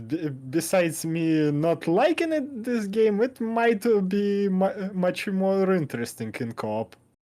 Yeah, some games are just not working solo. One game I really didn't like solo, but finished it completely in co-op was Darksiders Genesis. You finished it? Yeah, in co-op it was actually pretty fun. I played it with Don't Baron. talk to me. Yeah, I played it with Baron, and the classes that we had were exactly the classes we wanted to play personally. So there was no, but I want to play Krieg, I want to play him. No, that was totally fine. We had the character we wanted to play, and together it was a fun game. Solo, oh my god, solo, I played it for an hour or so, and I was like, oh my god, that's not a Darksiders game, and it also doesn't really feel like a good action RPG. But together, you could do combos and stuff. Together, it was a fun game. Together it was enjoyable. The story was also not too bad, actually. But solo, oh my god, no, this is not a solo game, and I don't think that this developer did anything. Oh, So yeah, I am up to co-oping something. We just need to find the time to do that. yeah. Well, we can do one of the streamcasts. Started sooner maybe, since it's mostly gaming. Well, maybe. So we could start at 12 or so my time, which is 6 a.m. For American time. I don't have time, buddy, right now to get it. Right now it's 5 p.m. and we start at 3 p.m. our regular time, and we could start 3 hours earlier. Yeah, maybe. Oh, 3 hours earlier, it's right. I usually eat in between those hours. Yeah, well, or 2 hours earlier. Whatever, something like that, just sooner. Since we don't have any topic that's I mean, if we start sooner with our normal cast and we have a topic that is maybe interesting for people, yeah, 9 is already really early on a Saturday. But yeah, if we just game something, doesn't really matter. Yeah, fair enough. So yeah, that could be an idea. So maybe next time we just play a game So yeah, could try. We also could try to push you through Elden Ring. nah, because I play offline solo. There's no pushing. Yeah, I could play and you could laugh about my. I'm not laughing at people who die a lot. I'm doing it myself. I'm usually feel that physical pain. And that's the weird thing. With over, I have over 250. I have 258 hours. Yes, obviously I died in the game, but if I compare myself to others that I saw play it, I didn't die often at all. And that's the reason why I cannot wait to get to Malenia, because I want to see how long it takes me. Oh, dude, you have no idea how big of a difficulty jump from base game to additional content of base game, basically to Malenia and Mog. In the regular game, not in the adult. Yeah, a regular game. Yeah, but there have only been 2 or 3 enemies in the whole game that made me struggle. The others, yeah, I mean they were not all super easy or something like that. Sometimes I just survived with a teeny tiny bit of HP, but I don't know if it's me expecting the game to be harder, or is it me just having more skill in the game that I expect? I don't know. I would say that I'm more than average in Elden Ring. I would even think that I'm more in the top player level or area. I don't know. I mean, I play the game without armor. I'm underleveled in any area I go to. They're all way above my pay grade. So pretty much every fight, I could die in 2 hits. 2 is the maximum, basically, that an enemy can hit me when I don't heal myself, and I could die. So, the most I needed, for one enemy, well, I had to return to that guy because I just couldn't do him. That was one of those, invasions where I had to go to one of those dudes. And it was one of those guys, I think he had, 2 swords or something, and he did his insane, stupid blood attack that just obliterated me. I couldn't do anything against that guy for a long time. That was the one I struggled the most. Then the other one was that one guy in the castle that I need to get through to get half of one of those coins that you need for the lift or something. Half of a medallion or so. That's the one I just cannot do him. I tried him at least 8-9 times. I get further, but I only get him down to 1/3, and then he just goes nuts. Commander O'Neill, I think. Yeah, he just goes nuts then. And another one is, I think it's an optional one, in a cave with water in it, and he has a long tail that he hits you with. Don't remember the name.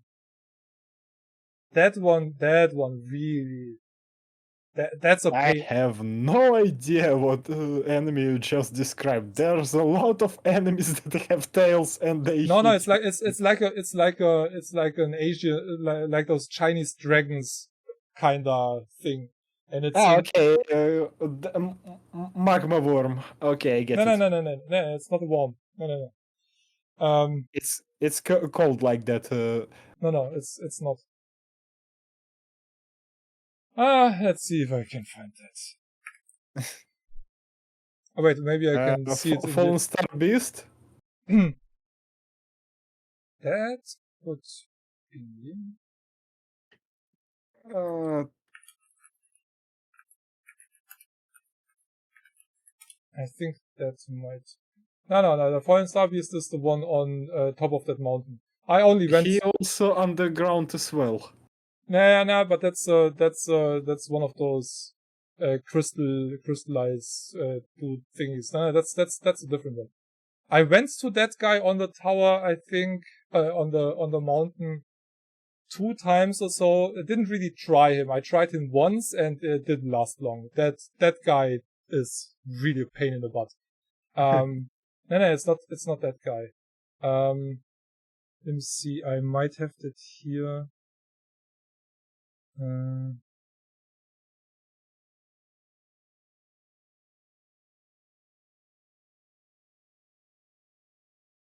I don't think that it's here because here mostly mainline bosses and shard bearers. Yeah, maybe. I think it's an optional one.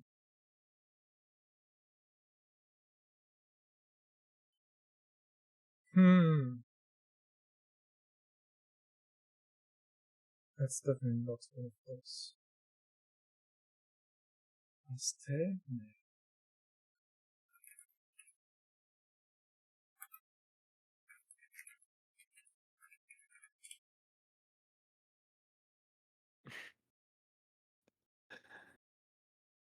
Ah, yeah. I found him. It's Estelle. Estelle, natural born of the void. Oh, that guy. Yeah, that's the one. Yeah, Okay, that's basically Fallen Star Beast on the steroids. That guy. Oh my god. But yeah, I went there before I had the mimic, I think, and I just read here on the wiki. Use the mimic, Tear Ashes, or any other tanky summon that can draw the boss's attention away. Yeah, because that attack with his fucking tail is so insane, and the reach is so stupid. Tail attack is basically one of the easiest attack that he's doing. Yeah, that grab attack much more worse. I don't know what killed me, but it is a pain in the butt. In this video, I'm going to be showing you my Astral Natural Born of the Void boss strategy. So if you've been stuck on this boss, watch on to find out what I do to get well, better. I have So first just off, as the fight starts out, small you're gonna have to dodge these things 525 hours in Elden Ring, and I can tell that I'm shit. Yeah, this guy, oh my god, that guy hands me my ass so often. Oh wait, I have it in my face. That fight is really... You can basically turn me off. Yeah, pretty much.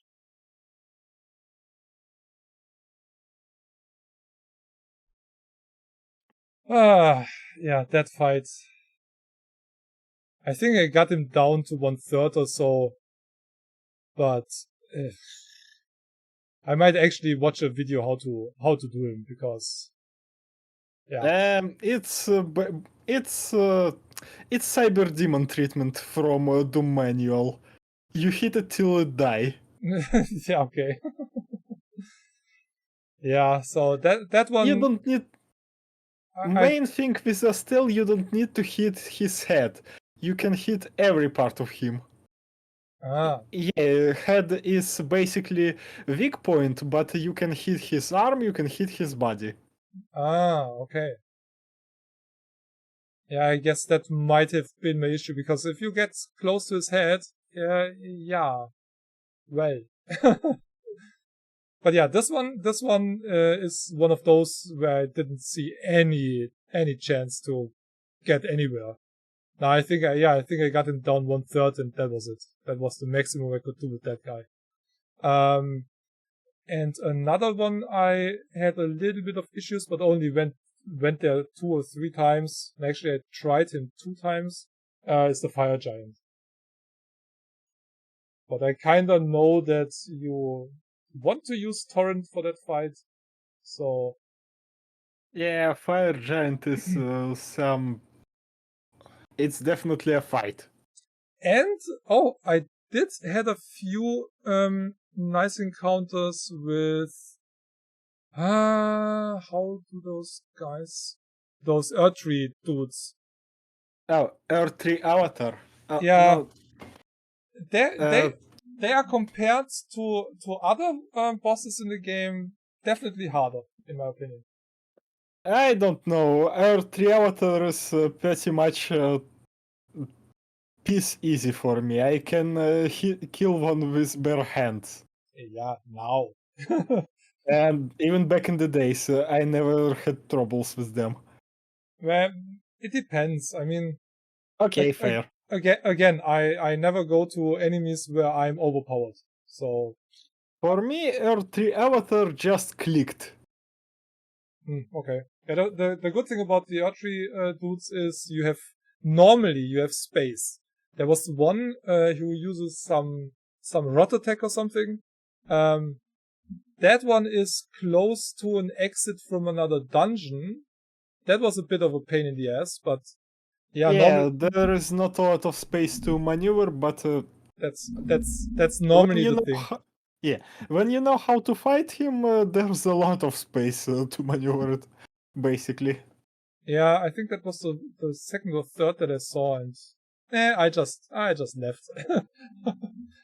But and one dude also took me I think 3 or 4 tries. That was one of those apostle dudes, those stretchy guys. Godskin Apostle. Godskin Apostles, yeah. There was the fight after you were fighting what's his name? Was it Godfrey or something?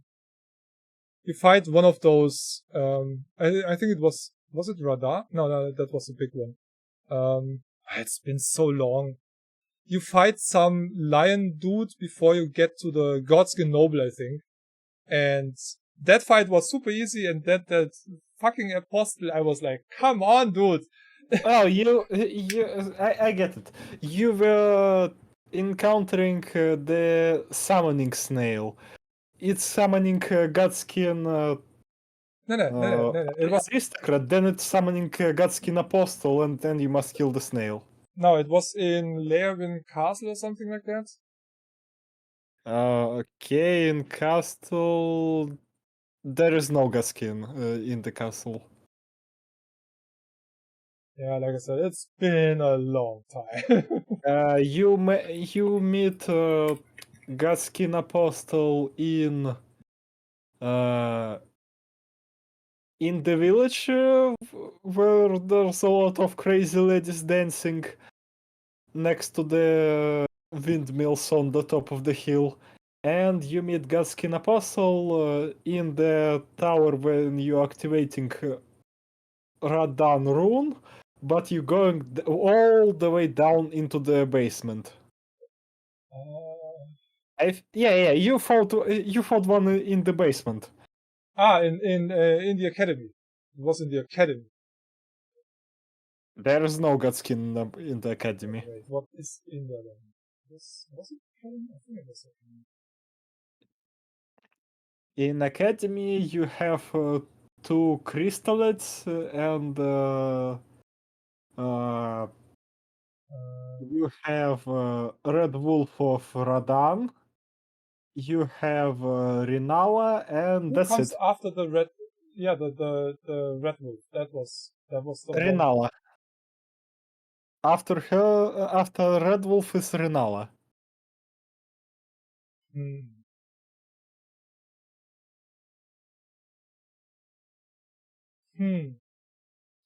Okay, I don't know. I just know I was in a room. It wasn't too big, and that guy fucked me over so hard. That took me also 4 or 5 tries at least. But besides that, most encounters I had were the majority was one try kills, and the rest was mostly 2 tries because I didn't know how the second phase will work. Obviously, because well, first time. Trust me, you fought the one in the basement of Radan Tower. Yeah, the tower when you're activating Radan rune. I do remember you passing that platforming, and then you fought that guy. Yeah, maybe. I don't know, but it was super annoying. His Oh yeah. his fucking stretch attack when I was not prepared for that, and the others like that, easy, no issues. Those outside in the outside areas, I can do them, no problem. But I do know that area, by the way, also pretty late game. So it's that tower is part of Dragon Barrow, I think, the name of the location, and that part already much higher level than the rest of the Kaelid. Yeah, okay. Yay.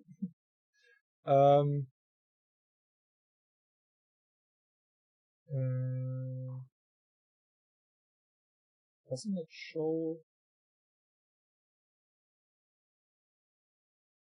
Doesn't it show the map parts? Damn it. I wanted to see where Malenia is on the map. Up north. Northest map of northest part of the map.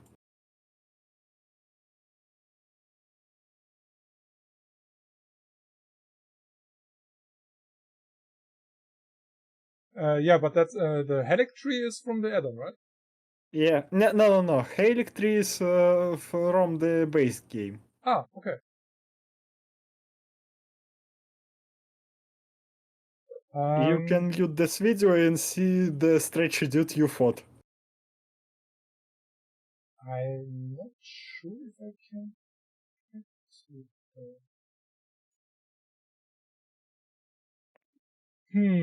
I don't think I can get to her yet. To get to Malenia, you need boss part of Heilic Tree Medallion. One from Albinoric from Lake Liornia, and one from Beyond Commander O'Neill. I think this is that the dude who calls the two helpers at the beginning?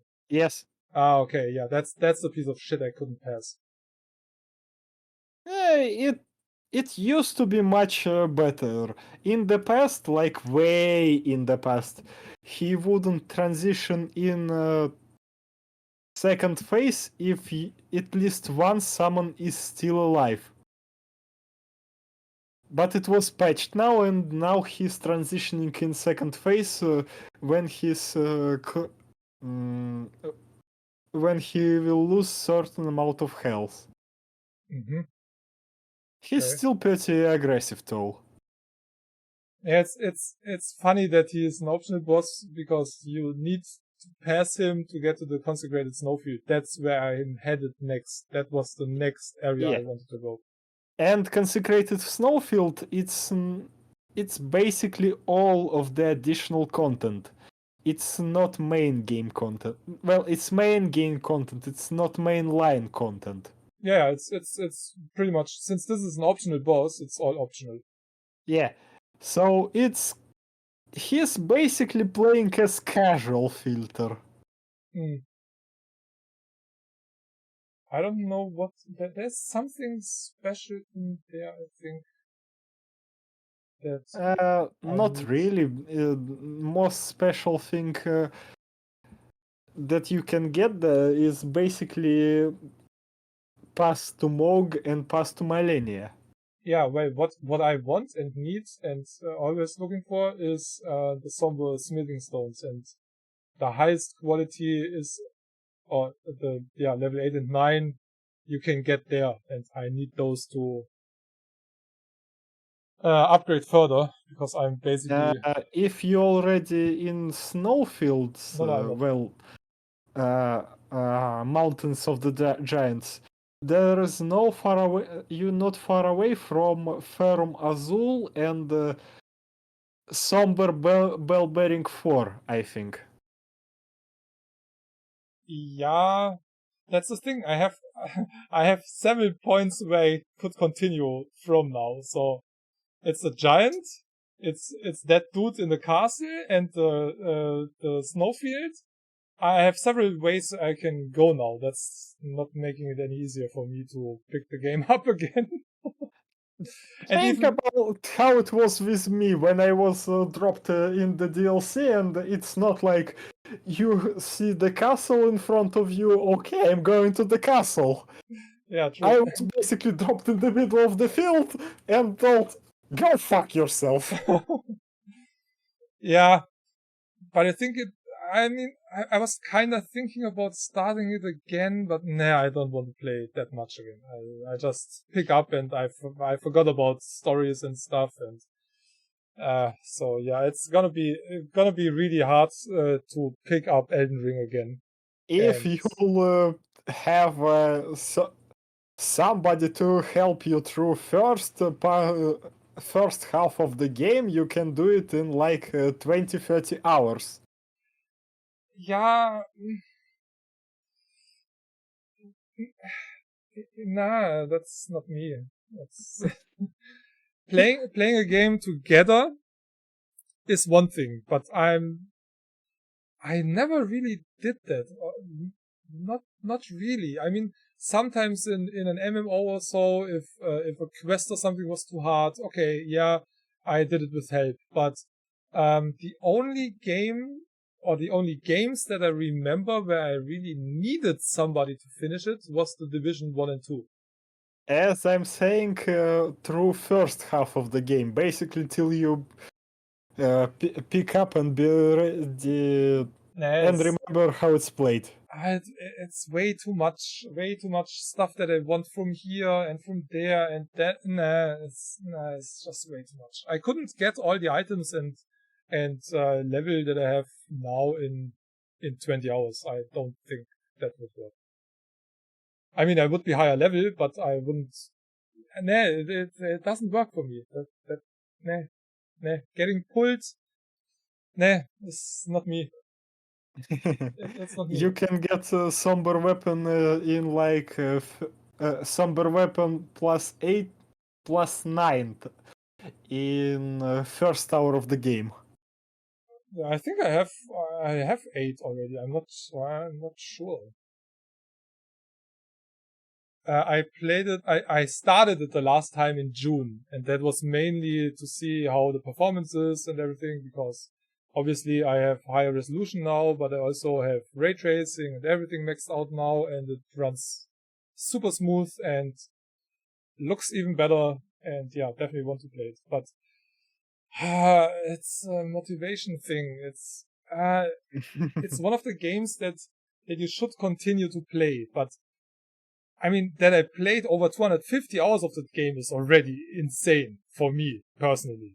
But I have so many games that I really like in that moment, and I know that I want to finish them and continue, but then I have to do a review or something, or another game that I was waiting for comes out, and you know the deal. And yeah, I know. Yeah, and then it's me being me, and but yeah, I really want to continue with it. I also want to continue with Avatar, also a game I want and will finish. But yeah, it's a time thing as well. At the moment, yeah, I'm biking more and doing some other stuff. I get a new bike, hopefully on Monday or Tuesday. I'm waiting for that for almost 2 weeks now, and go crazy because it's such an awesome monster bike. Oh, by the way, I bought a Black Myth Wukong. Okay. Yeah, I will get it, but I will get it through Game Pass. Really looking forward to that game. And I'm going to reassure you, it's not Souls-like. Yeah, that's. It's not even Sekiro. I wouldn't expect. I don't know. Some people comparing it to Souls-like, but no, it's not. Do you lose items when you die? No. Then it's not a Souls-like. You also don't have branching paths, and you don't have Metroidvania level design. Yeah, but the main thing in my opinion, which makes a Souls-like, is that you can lose everything until the point when you die. That's no. All you lose is basically you need to return to the fight you just had. Yeah. It's hard. Don't get me wrong, but it's not like that hard as Elden Ring or something like that. Yeah, I think it's more, how do you say, more approachable. I mean, there's a reason why that game has over 320,000 reviews. This is the most played game on release of all times on Steam. Yes. And if I'm going to be honest, it's basically best game that was released this year. I'm not counting Elden Ring DLC because it is DLC. Yeah. When it comes to the game, Wukong is basically the best game that was released. Yeah, I mean, it looked awesome in the trailers and everything, and it's interesting. It's the second game of that developer? It have a lot of amateur-ish stuff in it, like invisible walls. Yeah, well... But for what they did, it's more than fine. My automatic settings is on medium, and I have more than 100 FPS. If I go to high settings, then I will FPS, but game already going to tell me that you need to go down, buddy. I could try the benchmark. That's a cool thing. I like that. You barely see that these days. That you have a tool where you can see how is the game performing on my end. Do I pay 70 euros for that? That's awesome. That's fucking awesome. That's really awesome. I really love that. You pretty much never see that. You have a benchmark in the game, but having a benchmark before you even touch the game, that's something that every game with 70 euro price tag needs to have, actually. This should be a must. I bought it for $40. Yeah, but we in the West, we pay 70 euros. I will never ever in my life, not even if I would not know what to do with my fucking money, I would never pay 70 euro not for any game on the planet. Never. I will never pay that. Never. Even if... Understandable. Even if with inflation and everything, in 10 years, the $50 today will be $100. I'm not gonna pay 100 or $150 in 10 years. I don't fucking care. But thankfully, I still get my games, or most of the games that I want, for free. So, yeah.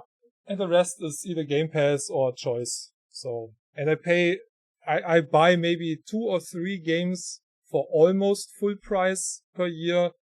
And I'm also really picky with those, which reminds me I still need to finish RoboCop. But RoboCop is a good game that I will continue. Yes, RoboCop is a good game. There are some other games that I paid for that I will not finish, and I paid more. I did, for Borderlands 3 I only paid, what did I pay? 30 or 40? Well, half of the Super Deluxe, will not play that much. I mean, I might play it with you, but solo I will definitely not finish that. God of War, nah, I'm not gonna see myself finishing that. I finished that game, but I mostly finished this game out of spite. Yeah, spite to that game, to be honest. The thing for that game, I mean, I played it for almost 20 hours. It's not a bad game. But again, that's another one of those things that I mentioned earlier.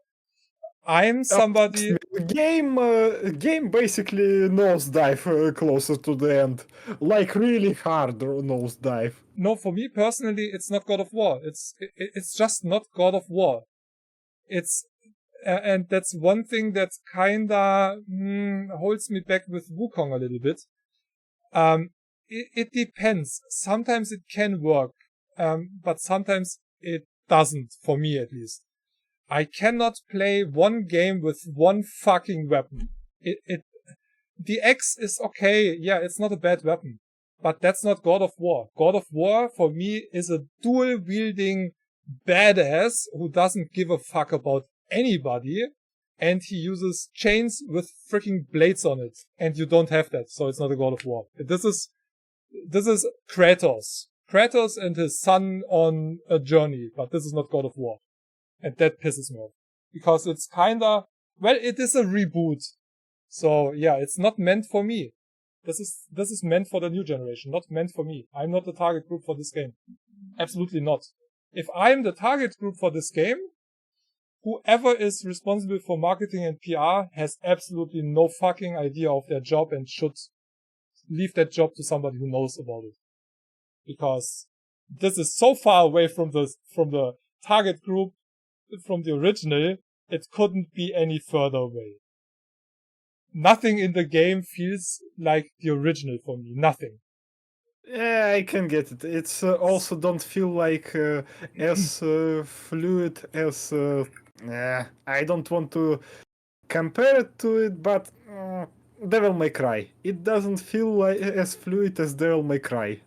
Yeah, I mean, they're a bit different, but yeah, the original Kratos was less stiff. Yeah. I mean, he's a bulky, muscular dude, don't get me wrong, but even those dudes can move fast and be fluid. Yeah. So, and then you have that super huge heavy axe, which obviously also is not like, you swing it like a hatchet or something. I get it, but yeah, not fluid. Yeah, that fits pretty much the nail on the head. It feels slow and stiff. You feel like Black Myth Wukong feeling great to control. That I can tell you for sure. Oh yeah, I know that. I mean, yeah, you're kind of a monkey-like character, so yeah, movement. You're literally monkey. You're literally monkey demon. Yeah. So yeah, you should be faster than any human would be. But the thing is, you only have that one weapon in Wukong, and that's actually questionable because I saw you can change it, you can upgrade it. Menu. You can change it, you can upgrade it. You have one weapon. Friend of mine plays the game. He's further in the game. Okay. Maybe when you mean it's like you have pulse arm, then yes. Yeah, pretty much. So yeah, it's not like you have swords and axes and nunchucks and well, stuff monkey like that. does what monkey do? Hit stuff with a stick. Yeah.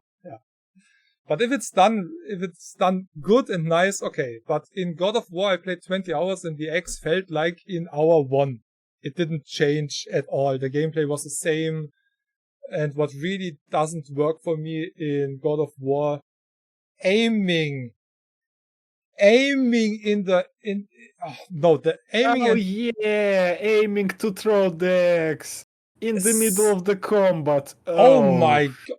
There was that one fight where you're in that arena and enemies, they spawn and spawn and spawn. It doesn't end. And it took me way too long to realize that there are 3 assholes up there that I need to throw down with the axe. That took me so long, and it was so annoying, with the boy and, don't remind me about boy. I have PTSD from that boy. If I would never see that boy ever again, I would be happy. I hate that fucking kid so much in that game. I want to kill it every second. In that arena fight, he became much worse to the end of the game. Worse? Yes. Even worse? I mean, the decision to have a kid follow you the whole time was already he became a insufferable brat. Oh my god. no offense, but in reality, if you're Kratos and that's your child, you bitch slap that kid every 5 minutes. Don't get me wrong. I'm not somebody who supports violence against children. Hit the back of his head with the palm. Keep it in line, boy. Yeah, I mean, we see today what the raising of childs with no punishment and shit does. Bullshit. I did get slapped by my parents. I didn't get punched bloody or something like that. But if I went too far, I got a slap. And then you knew, oh, okay, that was too far. Today, parents are like, you're not allowed to play PlayStation for a day. And then they're like, fuck you, I sue you, and bullshit like that.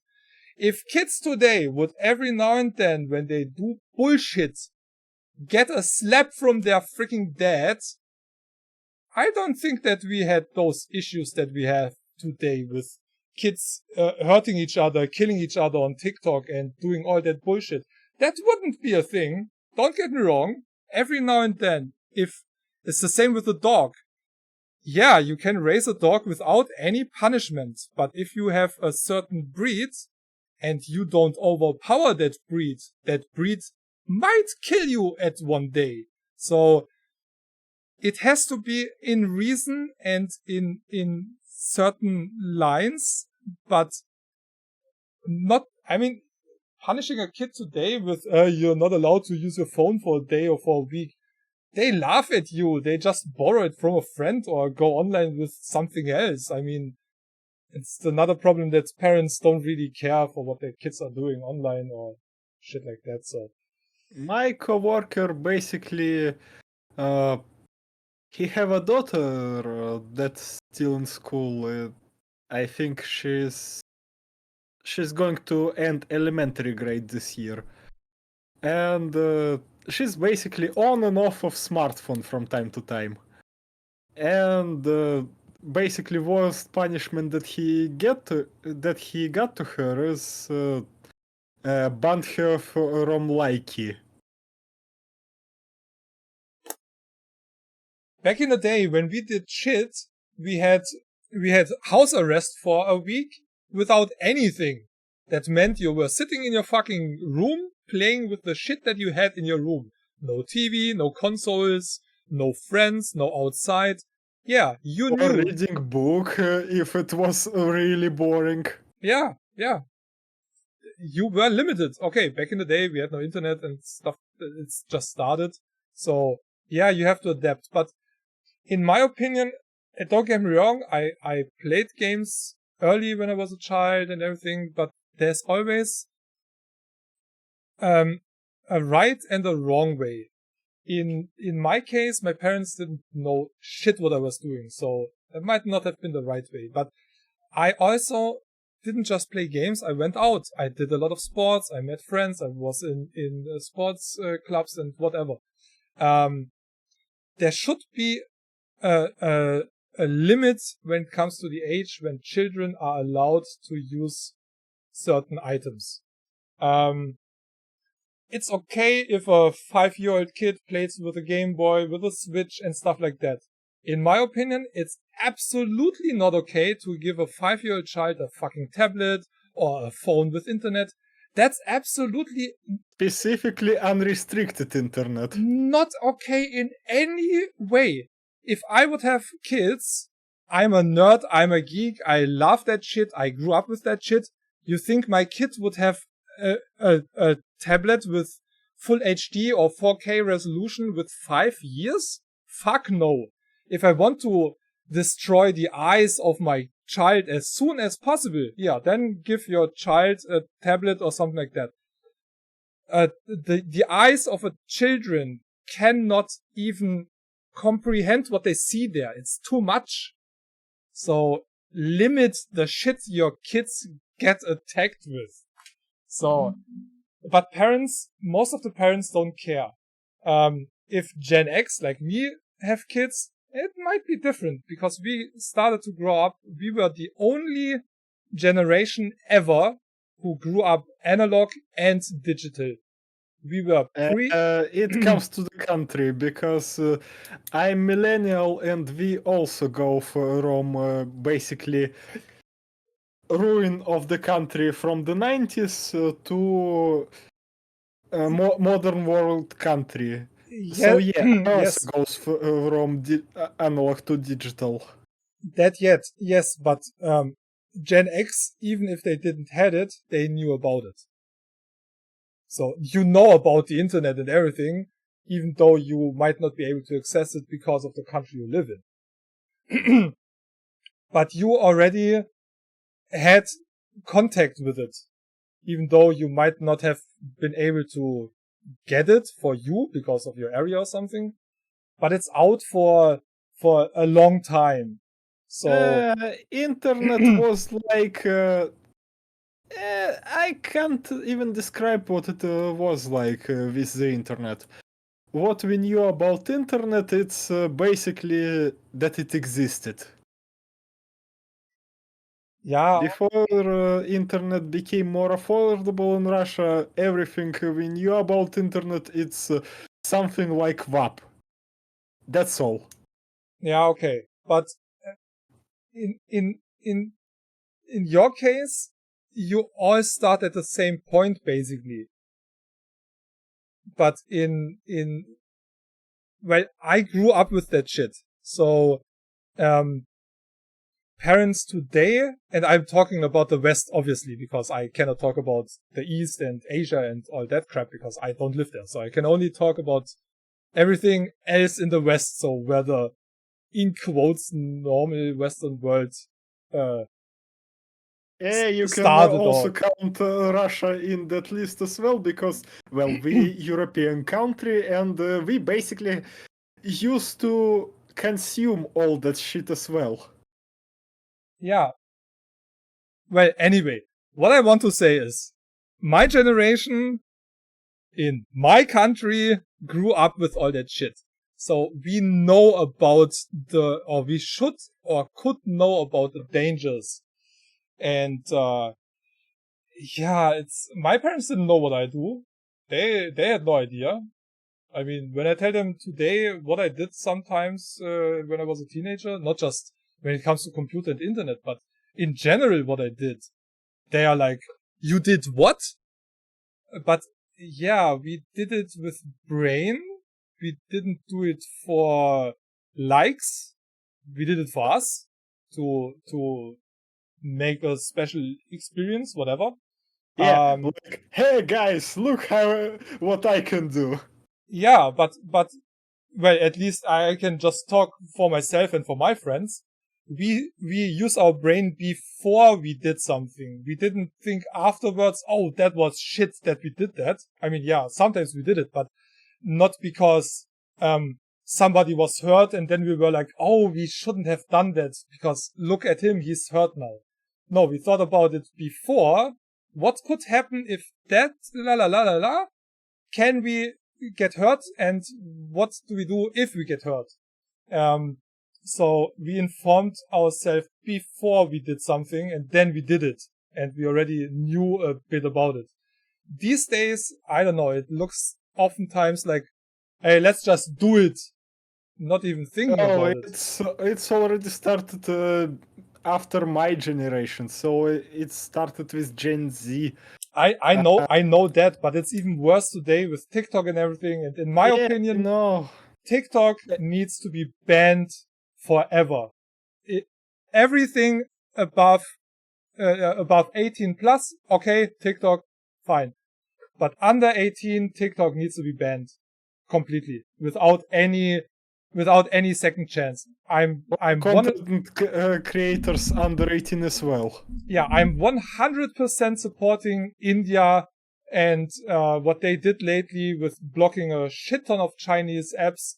Most of the apps are hacker tools and bullshit, and TikTok, because TikTok is just, it can be good, but it's, as always, if you have one good thing, a lot of people might use it the regular way and be happy with what they have until one fucking piece of shit comes and destroys it for all of them. We can all look at YouTube and cry a bit. Yeah, it always happens. It's always, it's just a matter of time until one piece of shit comes and kills it. Look at Greenlight. Greenlight was a good idea until the only thing that Digital Homicides ever did, they were kinda the first who started asset flip scanning. That's the only thing why those asshole brothers will stay in history. That's the only thing. They were basically the first or the starting reason why Greenlight was killed, and we have tens of thousands of scams and asset flips on Steam now. That's the only thing that they ever managed in their life. That's the only thing. You cannot really be proud about that, but yeah, that's the one thing that they managed to do. So, yeah. They also managed to lose the lawsuit. Yeah, I mean, their name. Yeah, besides that, but if those assholes wouldn't have been there are still games today that started in Greenlight, and they wouldn't be out today if Greenlight wouldn't have been a thing. And if they kept Greenlight as it was and would have been a bit harder on the shit that they wanted to put on it, we would have such a nice gaming society now with less scams and bullshit. It would be much better. Same with if those assholes back in the day wouldn't have bought that stupid, ugly ass horse armor without any use for it for $3 or so, we wouldn't have unfinished games that get finished with DLCs today. Let's say that most of the sales of that stupid horse armor came from GOTY edition. It doesn't matter. Somebody bought it. Somebody paid for it. Yes, and as I said, most of the sales for sure came from GOTY edition. So it was bundled in and you can't take it out. Yeah, but then you don't buy the DLC was just a thing because people bought the DLC. It doesn't matter if you get add-ons and shit in a GOTY. That doesn't matter because that doesn't add to the amount of money that you made with the initial DLC. And a lot of people didn't buy the GOTY. I didn't buy the GOTY. I bought the GOTY. Yeah, but they made money with the GOTY, not with the DLC. You know what I mean? Yeah. If you integrate something into a full package, you pay the full package. If you release DLCs as a single download bullshit, that's the problem. They saw that people pay for a useless armor. That's what Todd Howard did. That's also paid mods. Paid mods. The only good thing that he ever did. But yeah, he's pretty much the only reason why we have DLCs today. The only reason. There was no reason for DLCs. Back in the day, you went in the store, let's say Anno released an add-on. Yeah, you need the base game, then you paid half the price for the add-on, and you got basically the same amount of time or more from the base game for less price. That was okay. That was a real add-on. You got real new content, new areas, new levels, whatever. All new shit. But DLC add-ons for weapons, skins and shit, takes literally minutes to put a new texture into a game and make it active. Yeah, and question is if those skins were finished before the game was finished. Yeah, I mean, that's another thing, but putting something like a texture or a new model for a sword or something in a game, it doesn't, yeah, the designer sits there for an hour maybe. Yeah, pay the designer $60, that's okay. If you take those $60 and split it over the 10 million purchases of the game, it's like 0.0005 cents or something. There is no way to justify anything more than $1 or so for a skin. Even $1 is too much For Borderlands, you pay 99 cents and you get skins for 4 heads for every class, 1 head or something like that. That's okay. For Deep Rock Galactic, that's the only thing besides free-to-play games that are paid through cosmetics.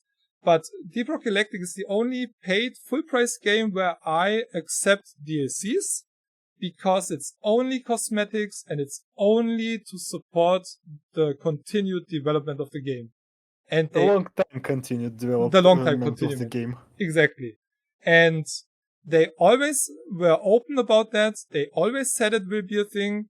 And they always said there will be no other DLCs. And they are 100% right. They never changed about that. So that's really awesome. And I like to support that. That's also the reason why I bought the second supporter pack when it was on sale. Sure, I use it. I played solo mostly, so I don't even see them. But hey, it's to support them. And hey, the game is really good. I don't like everything about it. The actual updates. Who cares that you don't see all of your cosmetics? You can still open your avatar and see how good it's looking, or how ridiculous it's looking. Exactly. And when it comes to get back to the beginning a little bit, when it comes to remakes and remasters, in my opinion, there's only one company at the moment who can do it right in pretty much every game they touch, and that's Night Dive Studios. If you want to know that you get a good remaster that's true to the original, but also bringing in newer stuff, Night Dive Studios. It's the only company that can do it. System Shock was made for my generation, who played the original, and for the new generation who didn't play it back then. It felt modern, but it also felt a little bit outdated, but they managed to have a real nice combination of both of it. So this is one of the best remasters ever done, in my opinion. Close to the original in a lot of ways, even with the colors that don't work too much today normally, but it's a really, really still good game. Have this 80s vibe when it's all neon with all those bulky metal stuff. Well, basically, I like this one over Alien Isolation. Well, I get why it's used in first Alien movie, but when it comes to Alien games, it's already looking... well, for me, it's looking nostalgic. But at the same time, it's looking... There was a lot of repetitive corridors in Alien. That's what I want to say. Yeah, okay. I need to play it. I wanted to see if I can get it to work with the VR mod, which is also this is something that I don't understand. That Alien game could have pushed VR to a next level. Well, Creative Assembly have no experience with VR. Doesn't matter. It was integrated. It was patched out. It was working in VR. They had it working in VR. It is possible to play it in VR. Okay, now I think you can play it with the Unreal mod. But there is VR content in the game. It was meant to be a VR game as well. It was Alien Isolation's so slow when it comes to certain movements. So what? I was already impatient waiting when animation will finish. I have no idea how person should stand in VR, wait for the same animation to finish. It's exactly the same, just in 3D. That's all. If you have to wait in a game, you have to wait in a game. It doesn't matter if you play it in VR or not in VR. I mean, it's frustrating when you're already ready to go to meet that overgrown. I need to figure that word out. But again, VR doesn't change the gameplay. I mean, Yeah, in some ways, but it's still the same. It doesn't matter if you have to wait for something, you have to wait for something. Yeah, okay. Still, I was more annoyed with this overgrown helmets than I was scared of it. What I was mostly disappointed, that game is 10 years old? Yes. How is that game 10 years? Oh my fucking god, really? Okay, so the thing Dude, is... I myself just finished it.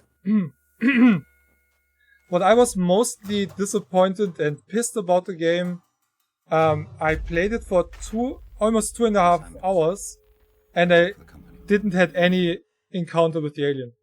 I thought I'm playing a fucking alien game where I have to get away from the fucking alien. The only thing that I did the first 2 hours is hiding and sneaking away from dudes and soldiers. Maybe I just killed them with the wrench.